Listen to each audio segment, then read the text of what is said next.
Hopefully, I'll get quite a few from my channel coming across. I've put it on everything. Like The only thing with this is you never know when you're live. you're live. Is it live? Yeah, I think so. Or is it adverts? No, because I can skip them. Oh yeah. Right. That's.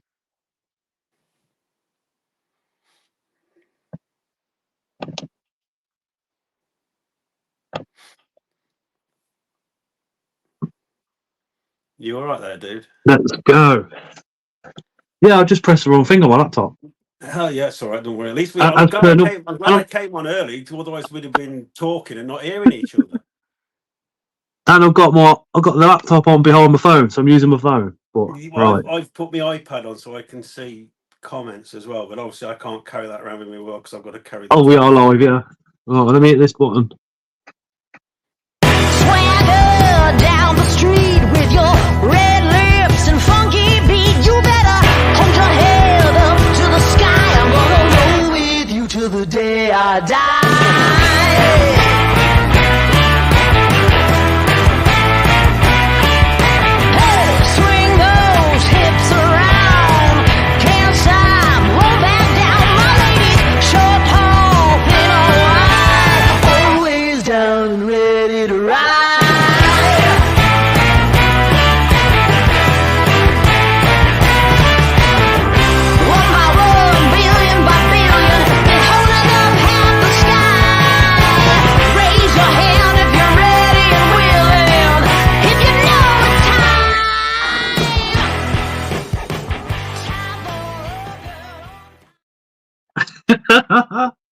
I like the photo. What the end one? Yeah. That was the pub in Leamington Spa the day before BTS. We all met up at the pub. I was wondering if it was BTS. And it was next to the canal, so the pub had like a little bit of a boat theme, and obviously the anchor was there. And I thought, well, everybody calls me the W anchor, so I was like, oh, I'll have a pitch I on didn't that. think of that actually. Yeah, oh my god, yeah. Subscriber sent that one in, which is 3D printed and then painted. Do you know what? 3D printing is going to change the front of stuff.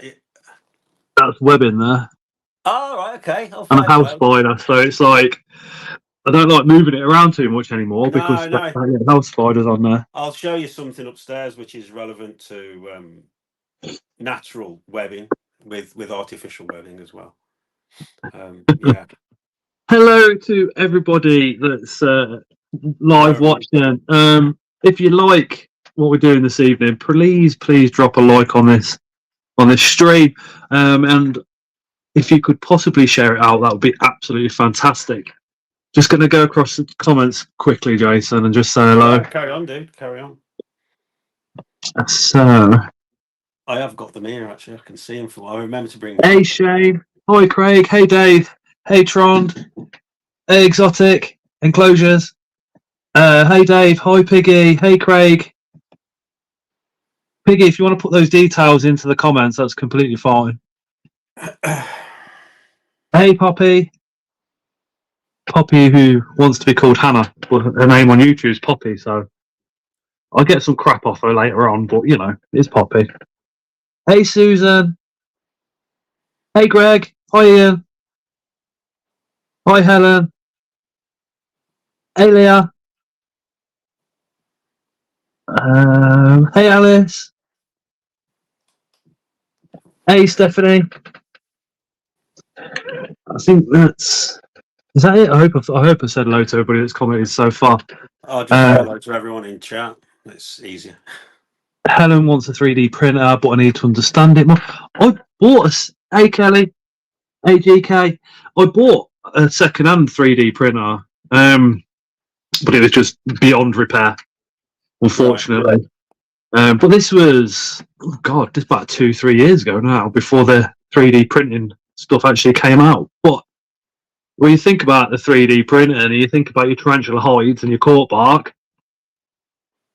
instead of buying court bar, could you literally 3D print something yourself? And what I've always fancied doing was remember Nightmare on Elm Street. Yeah. Remember where he had the pizza with all the faces? I've not seen it. Even though I draw horror, there's certain horror films I'm not a fan of. I have seen some of the Nightmare on Elm Street, not all of them. I've only seen like 2 or 3.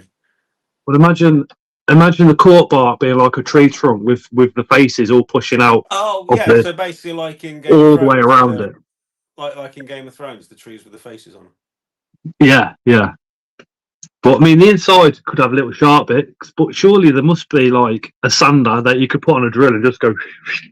Well, you could buy if you talk to anyone that does miniatures, they'll have the tools to sort all that out, because they you get all the burrs and edges on miniatures, don't you? And there's all the tools for getting all that off. You can buy. In fact, I've got a little miniature file set. Piggy's just put, "Hey guys," they contacted me earlier today. Said, "Hey guys, my son's doing a fundraiser for mental health, and they're going to put the link in, but I think I'll need one of the moderators to put that link into their search bar and then actually put the link back in again." But he's doing it for mental health, and the lad's riding 2 miles a day, trying to raise £1,000. So if one of the moderators could jump onto Piggy's link and then repost it back into the comments, that'd be absolutely awful. You could make one on sandpaper on a paint roller. That's quality idea. That's right up my street. Did you see that? It was, I can't remember when it was, but I remember they were talking about it at work with 3D printers, that something broke on the space station and they needed a certain tool to repair it, which they hadn't got, and they just literally emailed it to them, and then they 3D printed it up there. I mean, how crazy is that? You could email someone a spanner.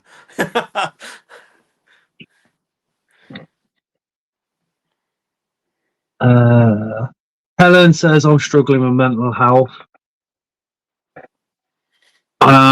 Yeah, I think there's a lot of us are at time of the year, just after Christmas as well. It's still dark, still cold. But Helen, just know that you're not alone. Oh, exotic conclusions. If you send me what you're thinking, Scott, I'll give it a go. Right, certainly will do. Certainly will do. Jason, my word. The man who appeared in the community, what, last year? July, yeah. And got a load of spiders, and everybody thinks, Jason, yeah, he just appeared with a load of spiders. But how wrong could they be? Well, I did appear with a load of spiders. You did, yeah, you did. True. But everybody just assumed, you knew, you bought a load of spiders, job done. I think I bought 200 in the first 5 weeks. But I think your history with the tarantulas and spiders goes back longer than last July. Nearly 20 years. And what was the very first spider that you bought 20 years ago? What ignited the passion? I always wanted to keep tarantulas. I kept snakes. I kept snakes for years. But I always wanted to keep tarantulas. But my wife was arachnophobe, and it was just a no. But so as soon as I got divorced, the first thing I did was I bought a tarantula, and I bought a Grammostola rosea. Was the first one I had, and it's the only spider I've ever given a name to. I called it Spooky after Fox Mulder, because I was mad on the X-Files. And because my daughter was 3, it was easier for her to associate with this pet, because it had got a name, and I didn't want Erin growing up like her mum being absolutely petrified of spiders. So, and as your friend John will tell you, John was here one year before BTS, and Erin was on the floor helping John pot Lampropelma slings. So she had absolutely no, so tarantulas that people were afraid of. My daughter at 7-8 years old, she was happily potting Lampropelma slings. John's got a very fond memory of that. Yeah. Well, we all we used to go to the shows together, So my daughter grew up around tarantulas, and it's something I say to people when especially neighbours get a little bit concerned about the fact you got a house full of spiders. I was like, don't take my word for it. Go speak to my daughter. She'll tell you what frightening creatures they are. They're not frightening at all. I says they're pretty much the only animal I know of that they will run the opposite way. They ain't going to run at you. Well, unless you're an olivaceae, that's the only one, isn't it? I mean, I've never. I don't know how many tarantulas I've had over the years. Well over 1,000. Well over 1,000. I've never been bit. I've never even been in a situation where I felt I was going to get bit. I've never been in a situation where I've been afraid, nervous. Yeah, you get nervy moments, but I've never been afraid. And you know, I think they're fantastic animals. I had a long chat today with Natalie from Enclosure. We were talking about it, and you know, they're just one of the most misunderstood animals on Earth, unfortunately, and such a shame. Can I just say, if anybody's watching, if you do go to any of the shows and you see Enclosures, go and say hello to Natalie and her husband. They are fantastic people, absolutely fantastic people. And we'll see one of our enclosures in a bit because it's upstairs. I've got one of theirs as well.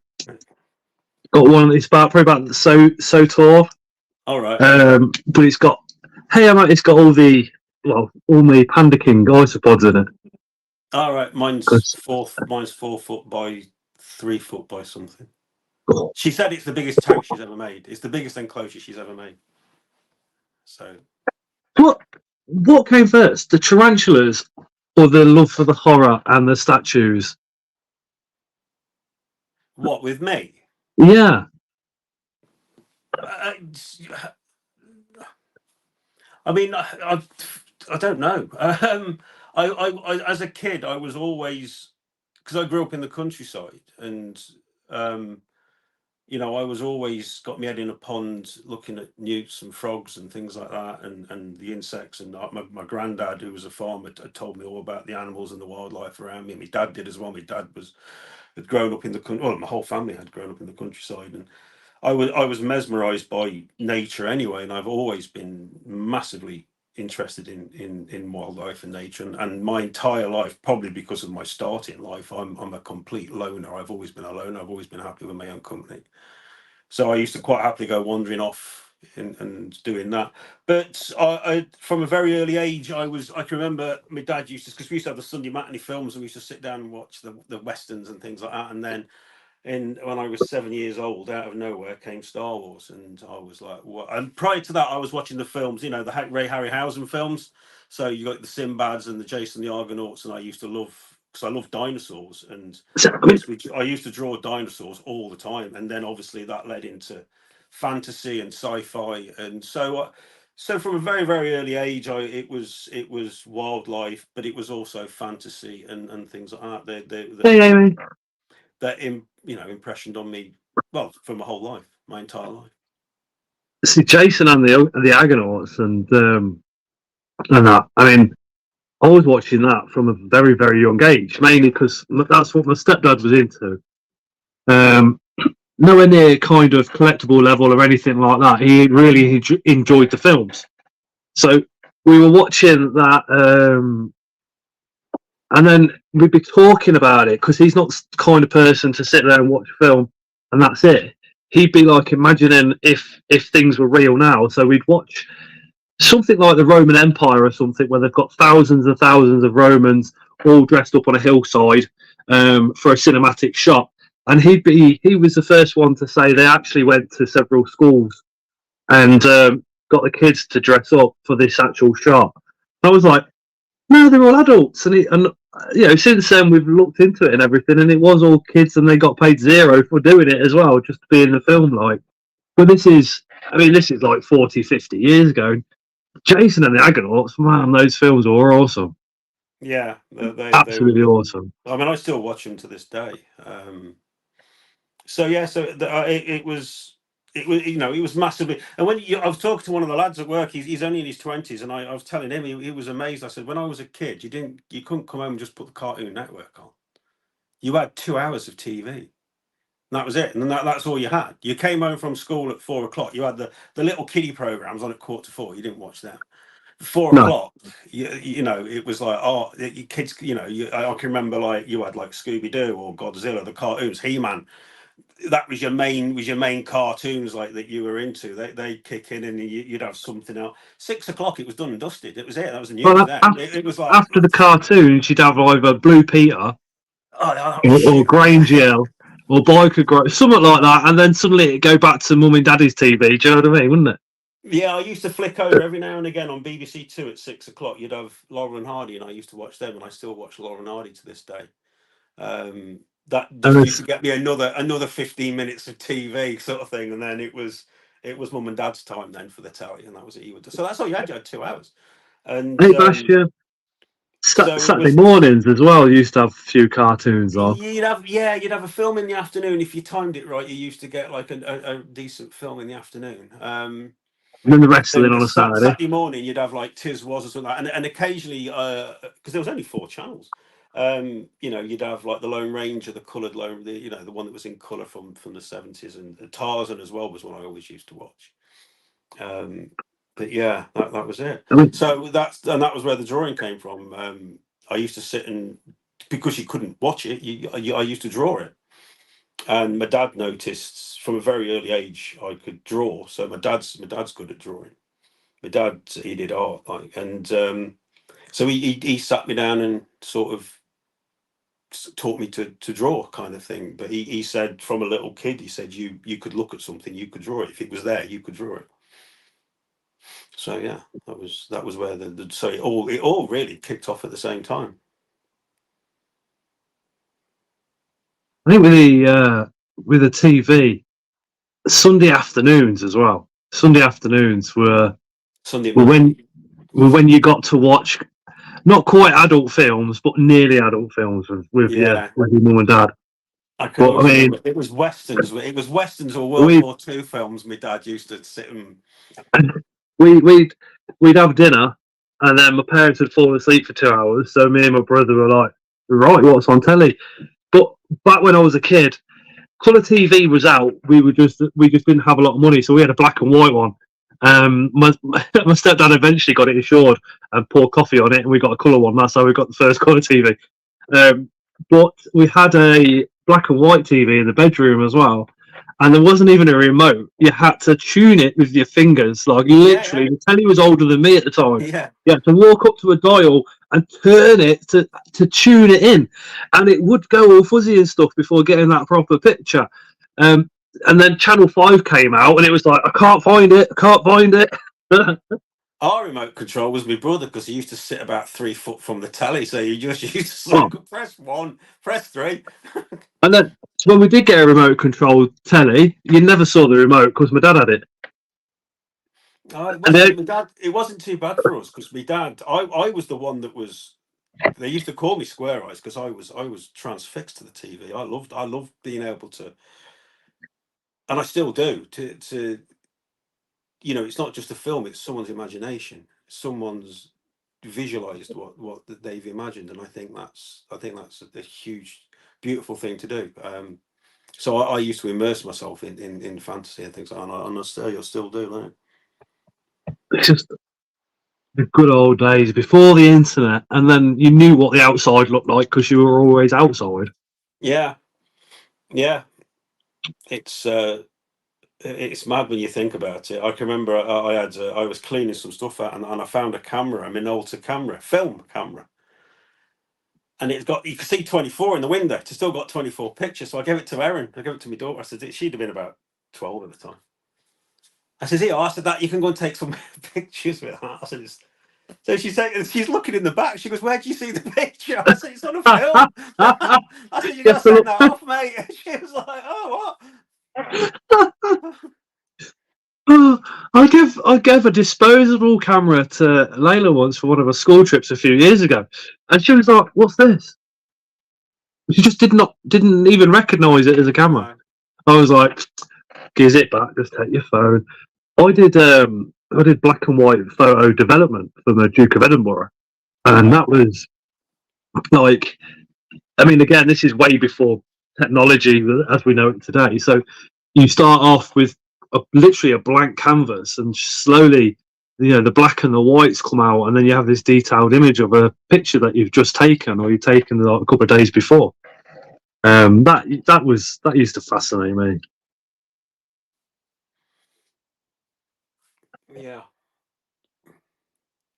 For anybody that's watching, we are going to have a wander around Jason's spiders and his statues, and obviously his artwork as well. Because when it comes to artwork, I think you underrate yourself massively, because your artwork is absolutely stunning.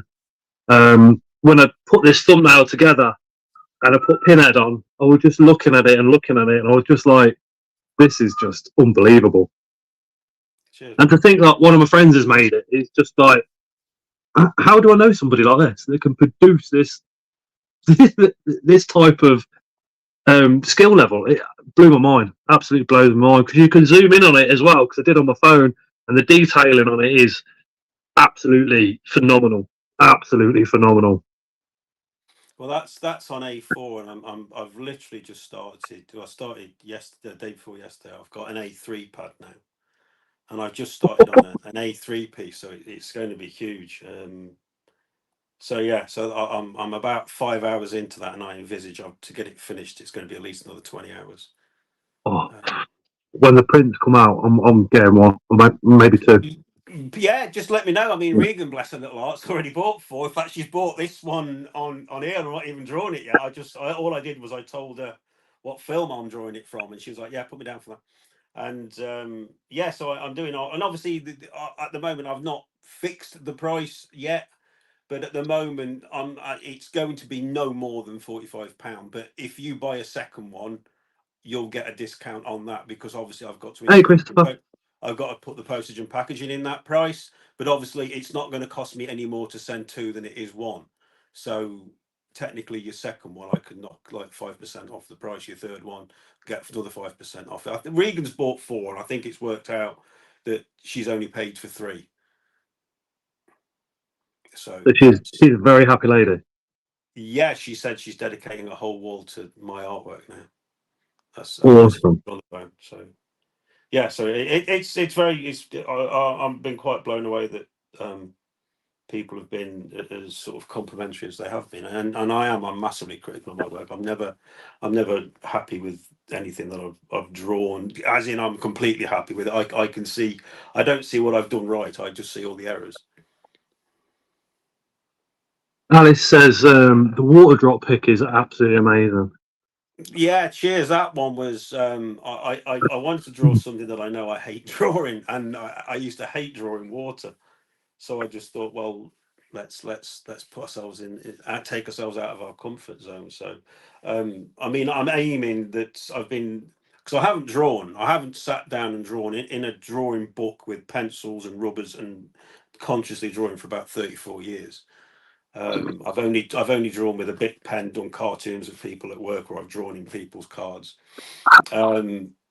So I mean, I'm aiming to do. So I've given myself a goal in 12 months' time. So it will be December. I think it was December the 11th. I did that first drawing. To do a hyper real drawing by then. At the moment, I'd say I'm borderlining realistic, but I want to do hyper real by then. I would say yours are realistic 100%. I think everybody in the comments who's seen your artwork would also agree. Yeah, I mean, I really appreciate everyone, and obviously, art is always, subjective, and it's some people say, but obviously, for me and myself, I don't want to sort of rest back and be satisfied, because otherwise, I won't necessarily push myself. It's like I've been going to the gym now for just over a year. I'm never satisfied with what I do in the gym. That way, I'm constantly pushing myself. So, and I think if you speak to most artists, I'm doing a live stream on my channel on the 25th of February, and I've got a professional artist coming on there, a guy that I've met and spoken to, and I've actually bought some of his original art off him. In fact, I bought another piece off him today. So he's going to come on as well, and he does absolutely, I love it, because he does color artwork. He does it with a spray paint. Oh yeah. You know the paint guns that they use on miniatures now. He does it with that. Yeah. Because I can't colour. I'm shit with airbrushing. Yeah, that's it. Yeah. And one of my friends was petrol tanks on bikes. Well, I met him at Comic-Con, and I kept walking past his stall. Like, I kept walking past. And there was just this one picture he got up, and I just fell in love with it. I mean, it's actually being framed as we speak. I've got to go and pick it up. And so I've got to know now. It turns out he lives in the next town. He lives at Telford. And so we've been chatting quite, and I absolutely adore his artwork. And I was showing one of the lads at work, and he was like, he said, well, you can draw. He says, why would you buy somebody else's artwork? I said, how pretentious would it be for me to have my own artwork on the wall? I said, secondly, do you think like Slash comes home from work and puts a Guns N' Roses album on? I said, of course they don't. They appreciate other people. In fact, I know for a fact They might put the platinum records up on the wall, I saw Slash on an interview, and I couldn't believe it. His all-time favorite album is OK Computer by Radiohead. I know. I was like, I'm gonna have to put that album back on then, because it bypassed me a bit. So I do actually like the album now. It took a long while for it to grow on me. Yeah, I can't see. I mean, I've never been Radiohead's biggest fan, so I can't. I don't know. Maybe I need to listen to it again now I'm a little bit older. Yeah, I bought it when it came out, because the Bends came out in 93, was it 94? And of course we were all going to the pub then, and everybody was mad on the Bends. And then OK Computer came out, and I was like, what the hell is this? How different is this from the Bends? And I just couldn't get into it. In fact, I gave the album to my mate. I mean, some of the stuff in there, I suppose, is almost predicting the future again. Yeah, I do now like the album. I mean, that Subterranean Homesick Alien is literally in my top 5 favourite songs of all time. But Slash himself is an amazing man. But yeah, such a cool presence on stage. There's another guy. I for some reason I've got the lead singer of. It might be the lead singer of Disturbed, or it could be him in Cannibal Corpse. There's somebody in like the most metal band. And I can't, because I'm not really into that type of music. But again, and they said when they're Disturbed, they're not really thrash. But Disturbed, but it was hardcore metal. He's not got them anymore, but he did have the piercings there, didn't he? That's it. With they were saying when they're at home, all they listen to is classical music. They said, I just lose myself in classical music. So it's all about your own personal taste, isn't it? God, late night is always. Oh my stepdad was questioning everything about me, because I used to listen to Marilyn Manson, and some of his younger albums were very, very awkward to listen to if you're not into Marilyn Manson. Is probably the best way I can say it. Yeah. I actually got into rock music through Bon Jovi, of all people. Yeah, music-wise now, I think I listen to a lot of PJ Harvey. I think she's fantastic. I still like my bands from when I was a kid. The Fall, I listened to The Fall a lot. The Damned, The Cult.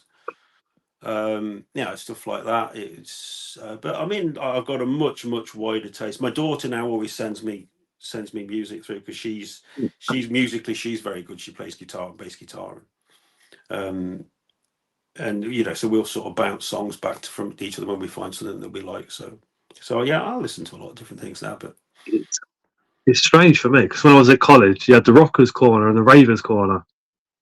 So I mean, I was obviously in the Rockers Corner, and we always clashed. So there was always a bit of name calling or something every now and again, and then sometimes there was a fight, not very often. But when it comes to loving your music, I absolutely love the rock and the metal, and all us rockers hated like rave music, trance music, all that type of stuff, and those guys all absolutely hated that. But in 2024, I can say, well, I still love all the hard like metal and stuff like that, but I am a little bit partial to 90s happy hardcore, and I'm also a little partial to modern trance and techno, especially when they're mixing it with the old metal classics, because to me it's just like, wow, you've just given me another passion. You've literally just reignited the love that I had for these songs back then all over again. Yeah. Just 2 seconds, Scott. I'm literally, my central heating's just switched off. I'm just going to go and switch it back on, mate. 2 seconds. Yeah, no worries. Country boy can't handle the cold. Oh, Motorhead. Oh my god. Was it Susan that said they love Marilyn? I've seen Marilyn Manson a couple of times.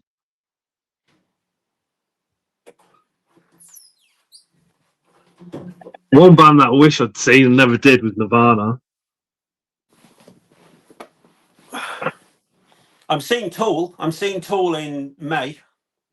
That's another No. massive favourite band of mine now. My mum bought me tickets to go and see Tool in May at Birmingham. So I'm going to go and see them for the first time.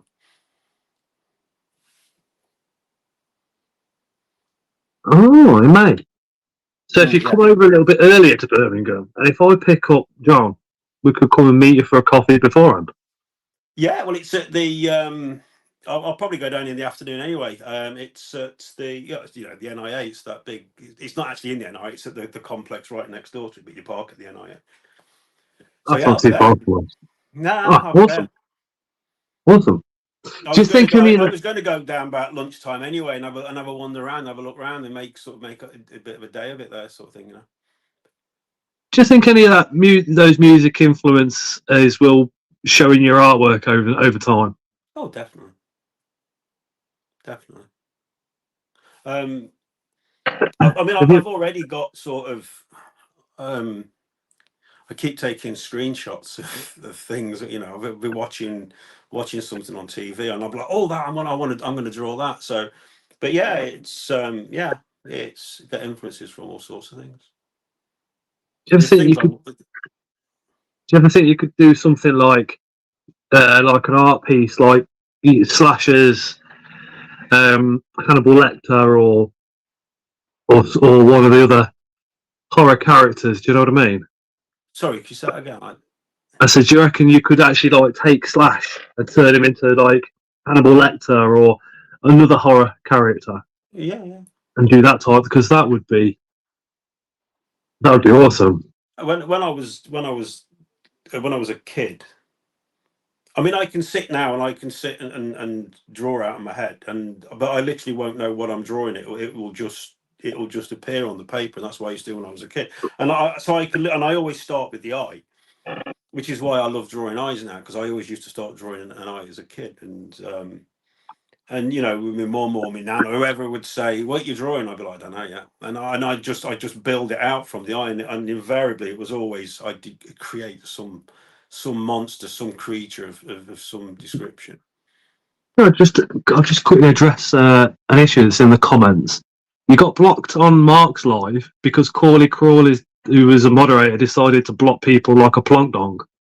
You won't get blocked on this one because he's not a moderator, and I have nothing to do with the guy because I don't think very highly of him. Is probably the most politest way I can put it on YouTube. Who got blocked? Who got blocked? Corley was blocking people on Mark's live on Sunday, just being a not nice person. Well, does Mark know? Yeah, he sorted it all out. Yeah. In the hobby, sometimes you get people that come along and you think, oh my God, but I'll still work with you because I believe that there's something positive in everybody. And I think if you can be with that person long enough, maybe positivity will rub off onto that other person. But that man, no, never. He can go away and do his own thing and then come back if he's ever changes his attitude. But yeah,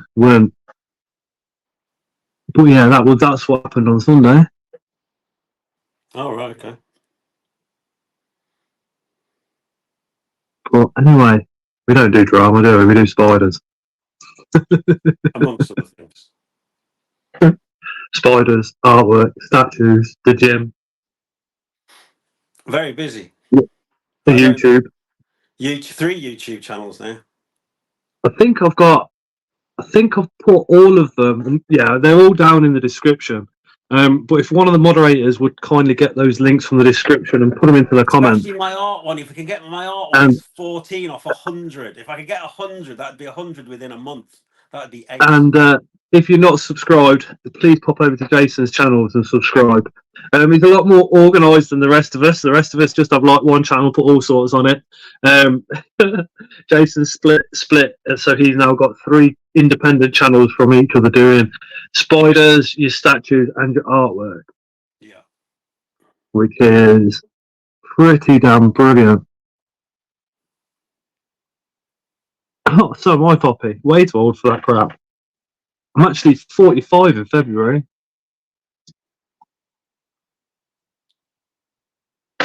Webbed up, which is knocked me off my feet a little bit thinking about it, but you know, just a number. Shall we go for a wander around your tarantulas to start off with, Jason? And then I think we'll go around your tarantulas, go around the statues and take some questions, and obviously your artwork, and no doubt there'll be some questions around your artwork. Yeah, well, there's stuff downstairs and upstairs, so it's all over the house actually. There's stuff in. Hey, Osman. There's stuff in most rooms. So, right, I need to flip this camera, and I need to put this in a clamp so I can, because I've got me torch as well. I mean, there's 35 people watching, so thank you very much for letting 36 of us coming around your house today. Yeah, no problem, no problem at all. If ever you turn up, you're welcome to come in and have a brew. So, right, Scott, how do I flip this camera? Right, I will hold you to that. You press the 3 buttons where it says more. Right, what's good? Oh, you've done it. Ah, I've done it. Awesome. Done it. I didn't realise. Awesome. Helen says, "Get the kettle on." Right, just bear with me because I don't want to. And what we'll also do is, if I go to layout, because the good stuff's not going to be on this screen, the good stuff is going to be on this screen. I'm guessing we're not going to see a single Valhalla, but we might see a Fankay Red. I'm sorry, it's ever so dark in my room because I have light sensitive eyes, so my lights don't go any brighter than they are. So, in fact, there's a Fankay Red out here, so why don't we just go and look at that one? My God, they've come along well. Yeah, they're huge. That's ridiculous. There might be some more out, but that one has actually just molted. It's molts up there in the top corner. Can you see? I mean, I heard they could get to adulthood within 2 years, but possibly, yeah. I don't know. Knowing you got that as literally a small sling, and now that's that size is just. Yeah, and they all are. Typically, wow. None of the others are out. They're not. Oh, there's one out up there. I don't know if you can see it. Can you see it at the top? Just yeah. For anybody watching, the Fankays are like, oh my God, they're up there for every single keeper out there. It's one of those dream tarantulas that we all want. No worries, Sean. So yeah, there's that one up there, which is not liking having the torch put on it.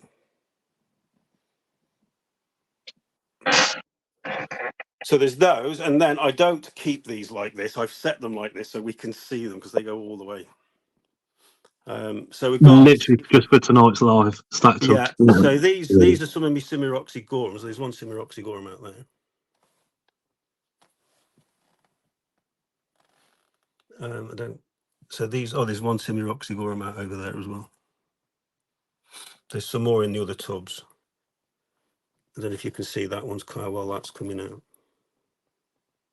Those legs. And then we've got, I don't know if you can read what's on the tubs, but no, not well. I can't this end. There's a freshly malted Saba Red there on the bottom. Oh. It's literally just malted. It's sat next to its malt. And then you got the Mikumi Murinus. The Mikumi Murinus. There's a Hattie there. These have all got mixed up now. That's a Rufus next to it, 2 Rufuses, and then that's the Zimbabwe P. Murinus there. Zimbabwe, is that the? Oh my God! Is it these are all dark colour forms over here. And then we've got the Mindanao Orientals there, which make the incredible webs. Helen's just asked where you get your enclosures from. These ones here are off Amazon. I just bought a boatload of them off Amazon. These are the penululatoriums, which are absolutely stunning. But I don't think. Oh, there's one there. There's one out there. Little beauty. They really are striking. And I've actually spoke to Mark, the guy who found them. Mark Pennell Yeah. runs the BTS and tattoo studio. Yeah. He here on the end. will talk to you. The others on the committee can be a bit standoffish. Amy's not. Amy's really nice. Oh, there's a Valhalla out there on the side. Oh, gorgeous. Unfortunately, we're only getting.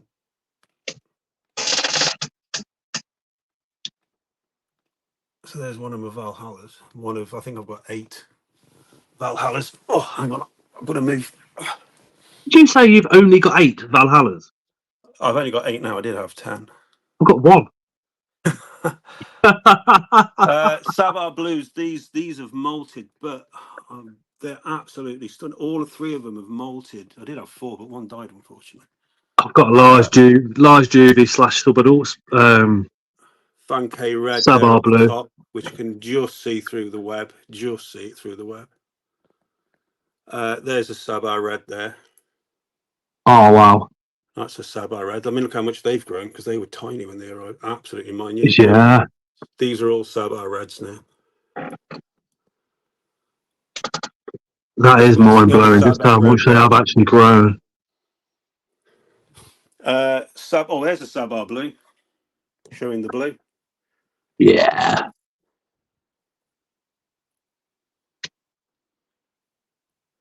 I first got shown a Sabar blue a couple of years ago, and I thought I am never going to be able to afford those prices. That's the fang. And it was Graham from Batmar Breedens had this large juvenile female, and he said 150 posted.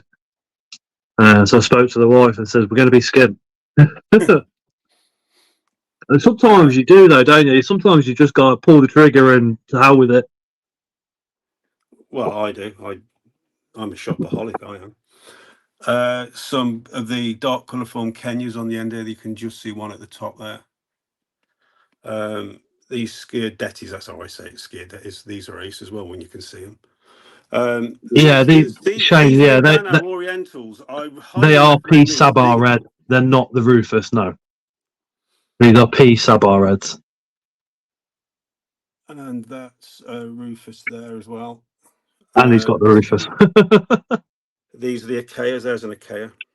Oh God, mine's like quarter that size. The Achaea are absolutely stunning. And there's a Zimbabwe there showing dark colourform Zimbabwe, which is actually looking very orange. And I found these are the Zimbabwe ones are really, really active. Really active. So that's... No worries, Alice. Alice, you've got my number via WhatsApp if you need a chat in a bit or something. So that's those. If anybody wants to come back and look, there's some more Mindanaos here in these, but these are fantastic enclosures, but the spiders can hide in them really, really well. Really well. And the Celadonia's here, which you can see the trapdoor there on that one. It's literally right at the front there. Right there. Yeah, I see it. And then that one, it's actually built on the side, which is brilliantly well camouflaged, but it is there right on the very side. These have molted twice now since I've had them. I think the plastic ones, enclosures that just click together, if you like, or with elastic bands. I think for tarantulas, you've got to seal the bottoms up, otherwise the water just pours out. These acrylic ones are sound. I do like them. They only go together literally one way, but I do like them. They are good. Okay, got some ants here. So we've got, this is the tri-coloured bulldog. Size of that queen. I know, she's huge. And That is massive she's got one egg which she's standing over. She's at the literally got, moment. yeah, she's got one egg. And then this is I can't pronounce Hey, the names. So Stefan. you'll have to look those at their names. So Just a quick question. You've already, I think you kind of addressed it at the very beginning, but Sean says, Jason, aren't you worried about that the huge towers might topple over? they don't stand like that. I only put them like that just to show you all. They all stand. You can see where the rings are on there, where they normally go. They go in rows across there. It's literally just so I could show you all. Today, as soon as I turn this camera off later on, those will all be taken back down. That was just for ease of display to show you what I've got. So, yeah. That's one of my Venator colonies there. There's 2 queens in this colony. I think everybody not watching knows I love the Venators. Got to And be. then there's a huge queen in there. She is massive. Yeah. That's the Augusticolis. She did have young, and then she just abandoned it, and so I'm hoping she'll lay again. I don't know why she abandoned. And then these are the Miracea Rio, however you pronounce it. Them. These are the most active ones. These are the ones that got like their abdomens tucked like this, like they're trying to sit on their own back of their own abdomen. They like with a tucked under arse. But non-stop, there's loads of eggs there in the corner. I don't know if you can see them. Loads of eggs. Yeah, I can see them. And then this is the Nigrocinta that's adopted the cocoons. So the cocoons are there, look, in the Oh, I right-hand see. chamber. But her grubs are in the left-hand chamber, which are right in the corner. She's got So about 4. anybody wondering why the ants' nests are red in colour, it's thought that they can't see red. So when you shine your light through, it's thought that they can't actually see the torch. So it's a way of kind of having a colony and having a sneaky look at them at the same time. This is me with a Venator colony. I apologise, you can't really see it that well, but they're there. And then these are the rough peas or whatever they're called. These are huge ants. But these are sort of semi-hibernated now. They're not feeding or anything, and they stay permanently in the nest chamber, so we'll just leave them alone. And then this is the Rixoxicus. These are the trapdoor ones, which again, I don't know if you can make them out. They've got John, the trap. message Luke at Spar Spiders. I'm pretty sure he'll need a male. And then the Campicus here with a big, huge queen who's tucked down there in the corner. So those are my ants. That's all my ants there. It's nice to see ants actually finally getting a bigger following. Yeah, they're ace. I love them. And then I've got some of my terrestrials down here, which we're not going to be able to see very well, but we'll have a look. So these are all baboons. So we've got Marxies, which you can see there on the top. And then Caffriana, which is up there at the back. And then it's the same Caffriana Marxies. And then we've got Bavianas, which are my favourites. And more Caffrianas and Breris on the bottom here as well, which these ones are all quite small. And then I've got some of my red colourforms, P. Murius down here. And then Namaquensis, which I don't know if we can see any. These are all Vietnam. Oh, there's one of the Vietnam silvers are out. Can you see that? Yeah. Stunning spider. Yeah, so those are all Vietnam silvers. I've got 6, 7 of those. 7. And then these are all H. pulchripes. I've got 10 of these, 10 H. pulchripes, which I think are fab. I think these are some of the best spiders you can get. I absolutely love them. I've got 2 females.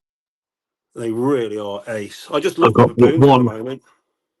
One's just matured into an adult female, and the other one's a large juvie. And my God, they are very, very beautiful, very calm.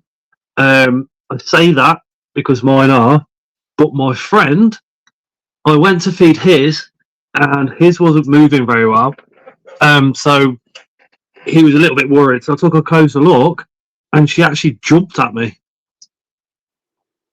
Actually jumped in the air, and she missed my face by inches. I couldn't believe it.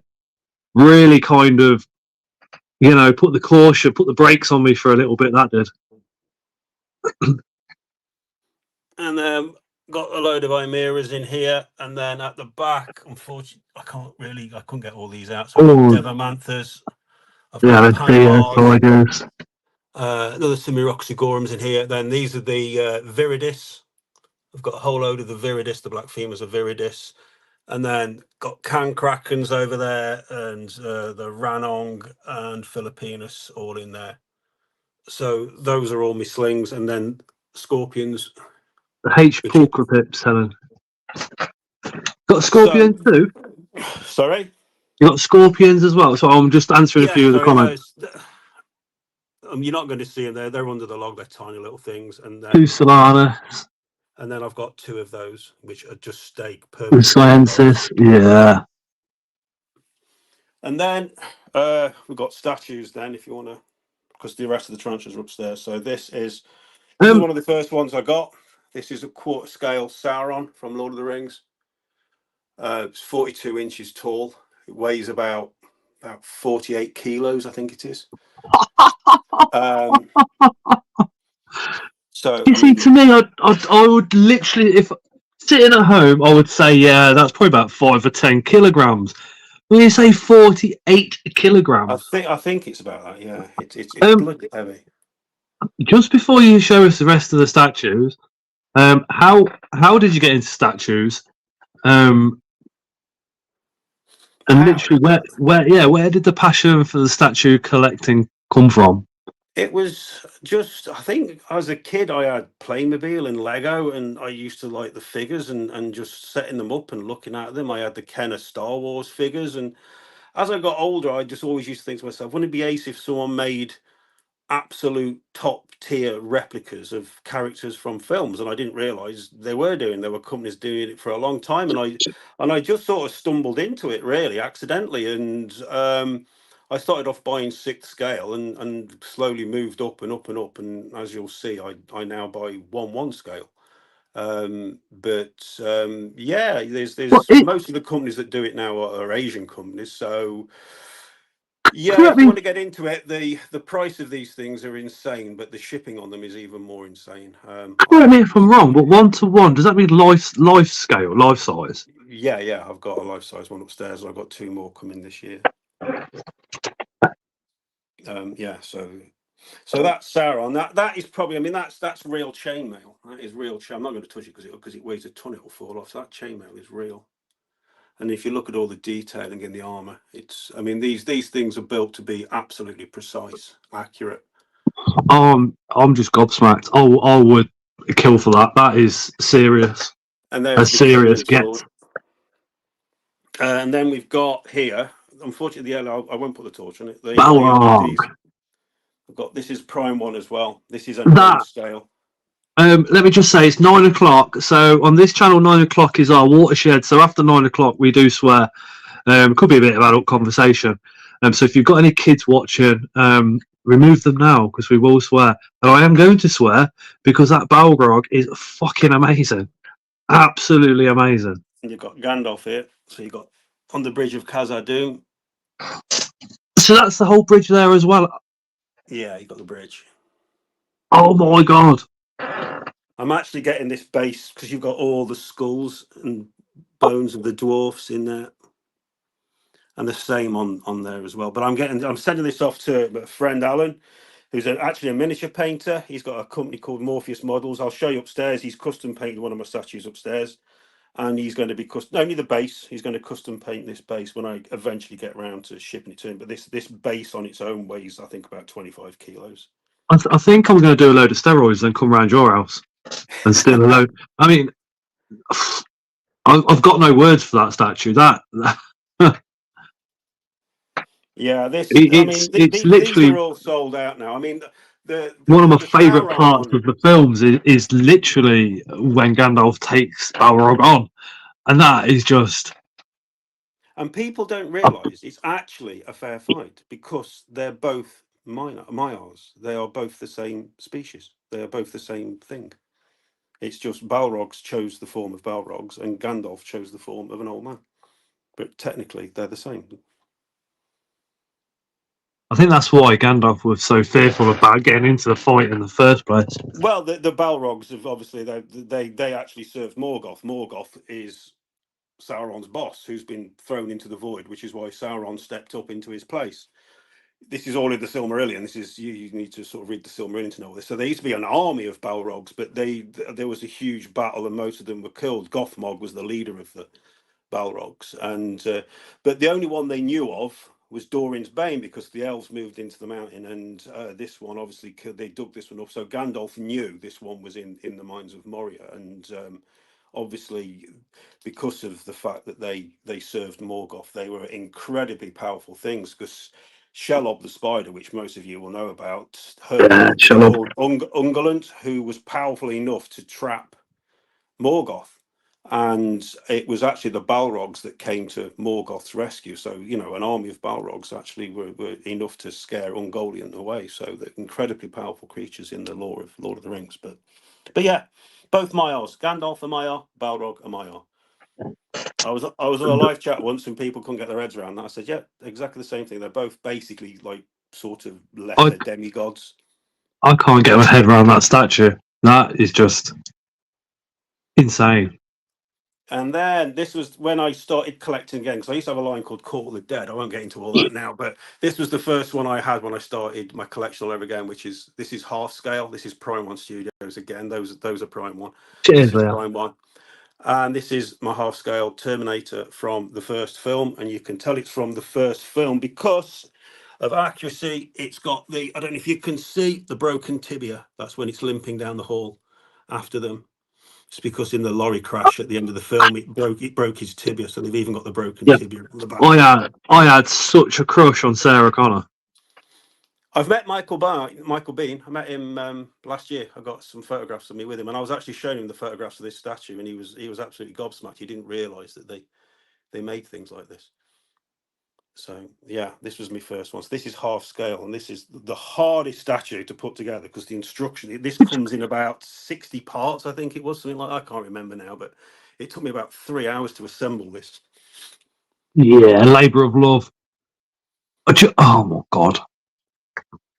Any chance you could put the torch on it just so we can see the? Yeah. Just look at all those. Wow. It's 100% accurate. It's 100% accurate. Wow. I mean, you see my lows. I can normally talk the hind leg off a donkey, but my god, these have blown me away. Absolutely blown me away. And it really does come with the eyes are ace. It looks like it's going to just come and try and kill you.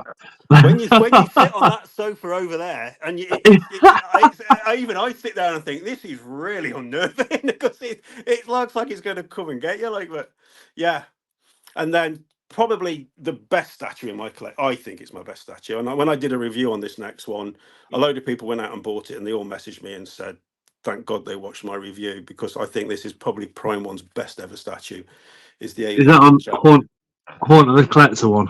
Yeah, all my statues. Yeah, this. I put red dots next to the unboxings and the reviews, so they're easier to find when you scroll down. But this is the Alien big. This is third scale. This is incredible. This is just. Well, I mean, my favourite is still Balrog, but that is glowing green, yeah. That's because I've got green LEDs on it. And for those of you who are wondering who've watched the first Alien film, yes, it did have that skull, but because of the lighting during the filming, the skull appeared silver. But if you look at the actual photographs of the alien suit, it does, in normal lighting, it does actually look like that with the human, because obviously it was born of a human. It had a human-esque skull. Obviously designed by Geiger. So, I mean, this is modelled directly on the suit that was worn. I can't think of the guy's name now, that wore the suit in the first film. This is Big Chap from the first Alien film. So, again, it's 100% accurate. I'm very glad that you got divorced because you've got all these incredible things for us to wander around and look at. I'm literally speechless, dude. I've got to apologise. And then This next one is by Queen Studios. So you like Balrogs, you'll love this one. So this is the Queen Studios Balrog.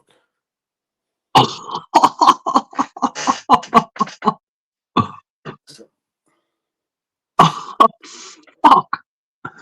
And obviously, this is the. I took a photograph of this, sort of like this, which some of you that have been on my channel will know I use as the emblem for my channel. I actually had Queen Studios, who made this, say, "Can we use your photo?" I was like, "Yeah, of course you can." So it's probably the best photograph I've ever taken. So yeah, this is the small one. They made this again in a what was called a Polder edition. Basically, it weighed in at, I can't remember what the weight of it was. It was about 140 kilograms, I think. But if you look at the size of it's the size of my fireplace. The Polder one is. It would be the size of so that head would be the width of my fireplace. Are you gonna get one? No, because it's 10,000 quid. Yeah, you do need it, Jason. And then unfortunately, that one there, you would have to give it away to somebody that you know. No, I'd be more likely to give that one away than this one. They would definitely come and pick it up too. Yeah. They are just. And then in the world of statue collecting, the statue which caused the most, I suppose, excitement and the statue community just went apeshit when it happened was this one, because this is absolutely the best Predator statue ever made. It's 100% accurate to the movie one, even to the point where the bandolier with the vertebrae on it there, they got the right people were writing to Prime One and saying how many vertebrae were actually used in the film. So wow. they actually actual computer, I don't know what it's called, digital mapping to get every single detail of this correct. Every single detail of this correct. To the point where even on here, hang on, I've got to do this. That flip out for the self-destruction. Yeah, if I can get it open. So you've got the self-destruction there. Hang on.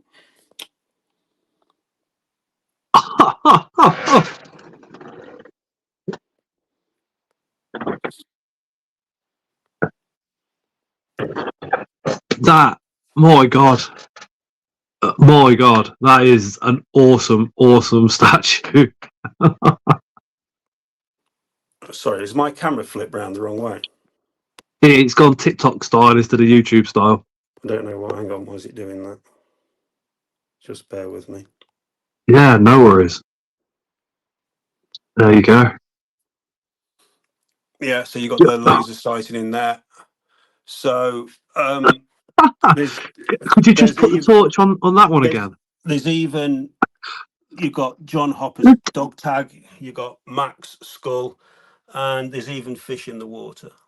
Mac was he's the big black dude, isn't he? With he gets his. Oh, he was gutted when he was killed. The head. You've even got the scorpion that got stood on. And then that's Billy's skull there that's been ripped out. So this is the deluxe version. So basically, this one comes. You look at all the detail of all the skulls. Look at the skin. The skin is just like perfect. But you can alter the blades. The blades you can have it fully retracted, partially retracted. You can even have them all the way out where they split apart. When Arnold was on the log and he stamped the blades down on top of it, so you can have them like that. Because these all come off, you see, so you can alter the hands, so those hands come off. And then there's different hand options that you can have. The gun will come off, and you can have it with the gun down or the gun off in the water when he sort of strips down for the fight at the end. And obviously this head part comes off as well. So there's all the masks. So you've got the portraits here at the back. Oh yeah. With it. So you could choose to have it without. So they're all the interchangeable heads for it. Yeah. My God. And then you got the Gort mask as well. And then that one there is actually a separate thing. That was a limited edition bust that came out. That was near enough 1,000 quid. And it's sold out within minutes. So, and that one comes with the medikit. The only thing that confused me a bit with Predator was when Arnie covered himself in mud and Predator couldn't see him. Yeah, because it insulated him. But you can still see. No, Greg, you can still see through mud for thermal imaging. But you don't know if that was how the predator actually saw, do you? Because it was its vision. But anyway, yeah. Yeah, good point. Very good point. So yeah, that was. So this is third scale. This one weighs in at 100 and something kilos. If you were to try and lift that all up on the base. Could I be very, very, very rude? And you can partly decline by all means. Could I ask how much that one was?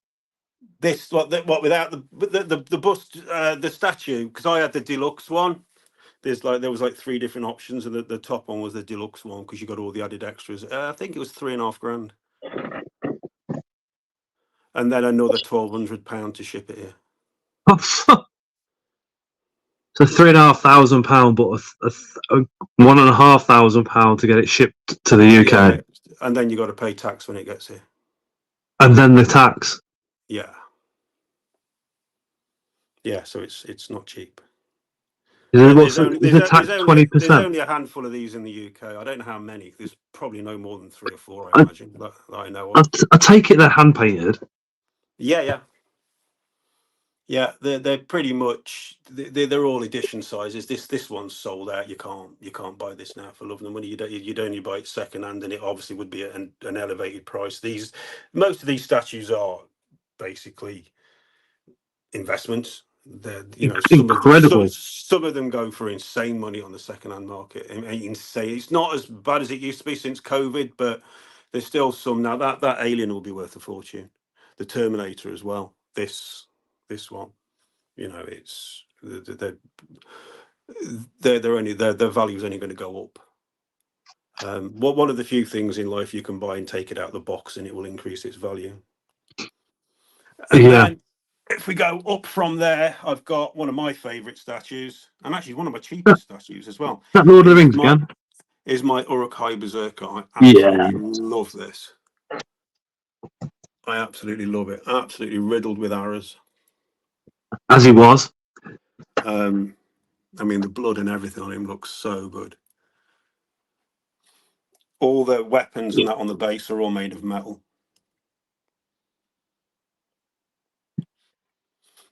You got the banner at the back as well. Wetter prints as well. Those are wetter prints at the back. And there's one down there as well, which I know doesn't go with Predator, but they fit in the alcove nice. When he decapitated in the end, wasn't he? Because he had his arms chopped. Who's that?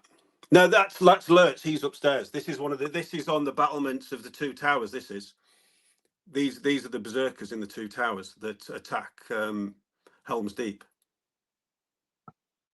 The one that you're thinking of is Lurtz. He was the leader of the Uruk-hai party that was sent to capture the hobbits. He's got the handprint. Yeah, well, they all did. That's the White Hand of Saruman, because they were all part of the Uruk-hai were Saruman's. They weren't Sauron's. Dead at that point. Sorry? He would have been dead at that point, wouldn't he? Who? Lurtz, yeah, he died at the end of Fellowship, but he's just one in an army of 10,000, isn't he? Helen, don't get a statue collecting. Don't shout at me. Hello. No, I mean, you think Lord of the Rings. You don't have to get it, Helen. You just enjoy what Jason's is, yeah. And then coming along, this is my most recent piece. This is Weta Workshop, who worked on all of the Lord of the Rings films, the Hobbit films, everything. They are Lord of the Rings. So they're doing a miniature line now. For anyone that wants to get into it, they are doing miniature pieces, which are sort of just about in the £100 range. So they are affordable. You're not paying thousands of pounds. And there's a Fell Beast one coming out. There's a really good looking Sauron one. I'm going to be getting all of them, and I'm going to be giving them all away, including this one. This one is going to be given away. I'm hitting up that live giveaway or whatever you're doing. Massive. Yeah. No worries. I'm actually going to be doing the live giveaway on your stream in a bit. So you didn't know that, but it'll be on your stream. Helen says, "Oh my God, it's enjoyable for sure." And then this is Damn Toys, Witch King of Angmar, my favourite character. Hey, Sarah. Sarah says, "Hey, Jason. Hey, Scott." Hiya. That is a that Middle-earth Middle print, Earth which is map. actually printed on New Zealand silver, which is why it's all sealed away. So that's actually printed on New Zealand silver. Again, like long not been available now. One ring on there, which comes with a statue that's upstairs. These are Weta quarter scale helms. So that's actually a Witch King of Angmar helm. That's just a custom one that Weta did. But I love it because it looks like Morgoth's helm. If you get someone to put 3 Silmarils in that, you've got Morgoth. Then you've got one of the Rohirrim helms there, and that's actually Arwen's helm because she was at the Battle of Helm's Deep as well, but just not in the film. They took her out. That is my favourite collectible in my collection. That Conan Destroyer. I said on one of my streams once, my favourite film is Conan the Destroyer because it was the first film I watched when you could rent videos in the mid 80s. I went to the video. My dad took me to the video shop, and I The rented video this. shop, yeah. Yeah, and I rented this. And then a few years later, when you could actually buy videos, it was the first video I ever bought. So it holds a very, very special place. And one of my subscribers Is it the went and bought this VHS? for me. And this is actually American, and it's sealed. It's never been opened. And he actually bought me this and sent me this. And me and him are really good friends now. But that's why, because a subscriber got me that, and he just heard what I said, and he went and found that and bought it. So that is something that I will never. Wow. All these other collectibles, I may one day sell them, but that will never leave me, never leave my side. And then I've got Lego because I love playing Horizon Zero Dawn. So there's a Lego Aloy there, and then I've got some Lego orcs and that here from the old Lego sets. This is one of the miniature ones, miniature one of Tower of Orthanc, which fits in lovely with the Orthanc print I've got behind it. And then the third scale Sylvanas, which is by Infinity Studios. I've actually got a 1/1 scale of this coming at the end of the year. 1/1 scale, life size of this coming. This is from World of Warcraft. And actually, Regan from Cobweb Creep is going to be coming and doing the unboxing with me. The first time I've ever had someone come and do an unboxing with me. So Regan's going to come and do that with me. Could you stand back and then just put the torch on the picture? Look at that. What, that is just formidable. Thanks, isn't it? You can just feel it. You can feel that picture big time. No worries, Leah. Right, do you want to go and look at the ones upstairs? Yeah. Right. Again, Haunt of the Collector, Haunt of the Spiders, and I can't remember the art channel name. Jason Buckley Art. But the links are in the description. If one of the moderators would kindly post those links into the comments so you guys can go over and subscribe, that'd be absolutely awesome. So I've got my praying mantis in here who is literally just molted into adulthood. Gorgeous. And these are the original Lord of the Ring posters. So 2001, 2002, 2003. Thank you, Leah. And to get them where they've not been folded or pinned is exceptionally rare. They've all got their certificates on the back of the frames to prove their authenticity, and they are huge. They are absolutely, you can't get the size of them here, but they are massive. And they were a nightmare to carry to the car when I had them done.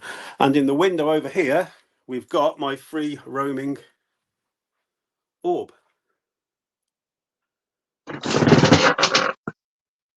Beautiful.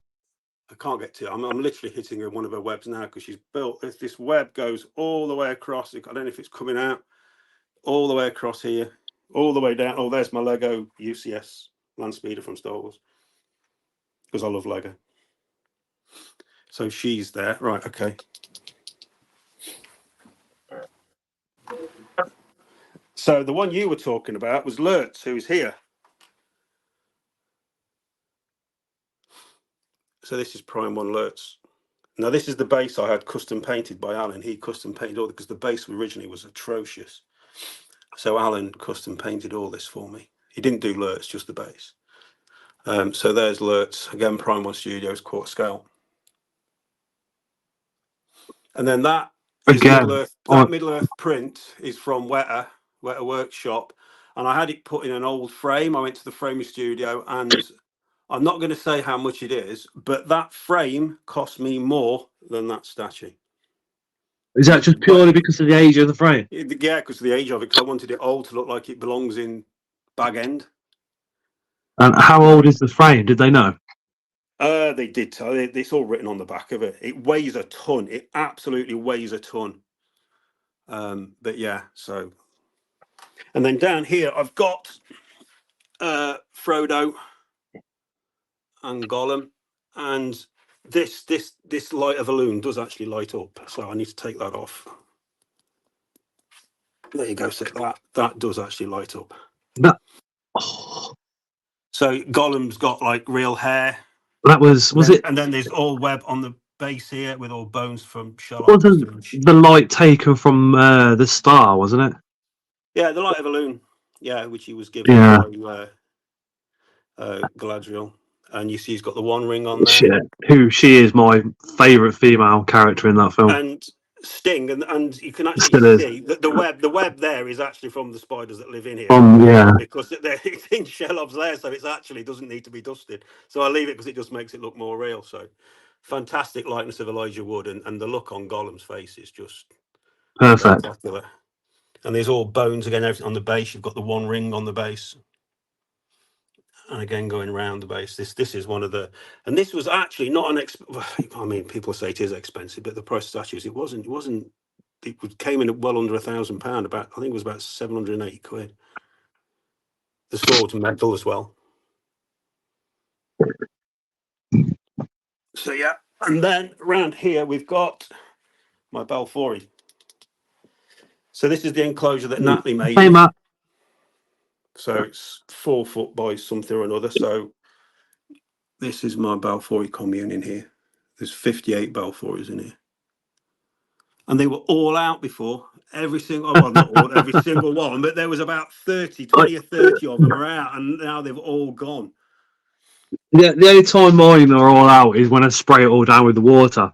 That's it. The rest of the time, they're the same as yours, just hidden away. And then down here, and I forgot to hold on, bloody door. Jason. Yeah. Can we just go back up to the Balfouri setup, because that's not just been thrown together, has it? No. I took quite a while. Did a lot of research on Socotra. I actually emailed someone who lives on Socotra, or been to Socotra, should I say? Sorry. Spoke in depth with a couple of people who kept baboon species and knew quite a bit about baboons, and read up about the topography of Socotra, about all the rainfall and everything else before I put these on sand. And you can sort of see here that the sand is only a thin layer on the top. As you go down, I started mixing the sand with more and more and more of the burrowing substrate. So the sand is only loose on the top. And for anyone who says that tarantulas can't burrow in sand, I don't know if you can see, there's a burrow there. They burrow perfectly in sand. They just web it. They just web around the enclosure. Just web it up as they go down, don't they? Yeah, no problem at all. And all mine in here have been perfectly happy, as I knew I was confident they would be. Got an open water source here for them as well, big water source. Because if you look at the pictures of Socotra Island, there's lots of open water, lots of it. It's everywhere. And when I clean that dish out, all I do is I use the syringes that I have for the ants. I've got a load of them, so I just use the syringe to empty it. But I also chuck dead food in there because you can see all the springtails, so it just keeps the springtails fed and keeps them happy. And then I've built up all rock all the way up here, layer by layer. And then I've got basically what is a fallen tree with a root system at the back. And then we've got a vertical tree here. He's not in chat, by the way, I don't think. Just go through the comments. Just a bit more debris over here, just, if the spiders want to sort of clamber around it, they can do. In all fairness, it's rare I've seen any over at this end. They do go over in the corner over there, but not so much this corner here. But you can see all the web on the window. They do come over here. But the majority of them are all in that area there. Then I've got me 2 blondies down here. You can just see the arse end of one there just going into its cave. I've actually made these a cave. These are both of sex, both of these as female. And then the other blondies here, again, I don't know if you'll be able to see, but it's been burrowing down the side as well. And then that again, this is another female. That's the Ospa Ranong, which I did a rehousing video on this one. It was absolutely fab. Helen, it's called enclosures. Hey Anton. Enclosures. If one of the moderators could drop their link into the comments, that would be absolutely amazing. Yeah, Natalie at Enclosures, absolutely fantastic. I mean, she's going to be doing all my custom enclosures. I was talking to her on the phone today, and she's going to be doing all my enclosures, my custom ones. She's ace, absolutely fantastic enclosure. Love it. I mean, it really does look the bollocks. So yeah, and then we were talking before about 1:1 scale. Here we are, 1:1 scale, 1:1 scale Nazgul. Cheers, Leah. Liz just put an enclosures link into the chat. Hey, Matt, Tarantula Rookie is here. So there's the 1:1 Nazgul. This is life size. Oh, wow. I've also got the Morgul blade on there by United Cutlery. And actually on this, I don't know if you can see, you've even got the Watchtower of Amon Sur, which is underneath it. It goes all the way back, but I can't.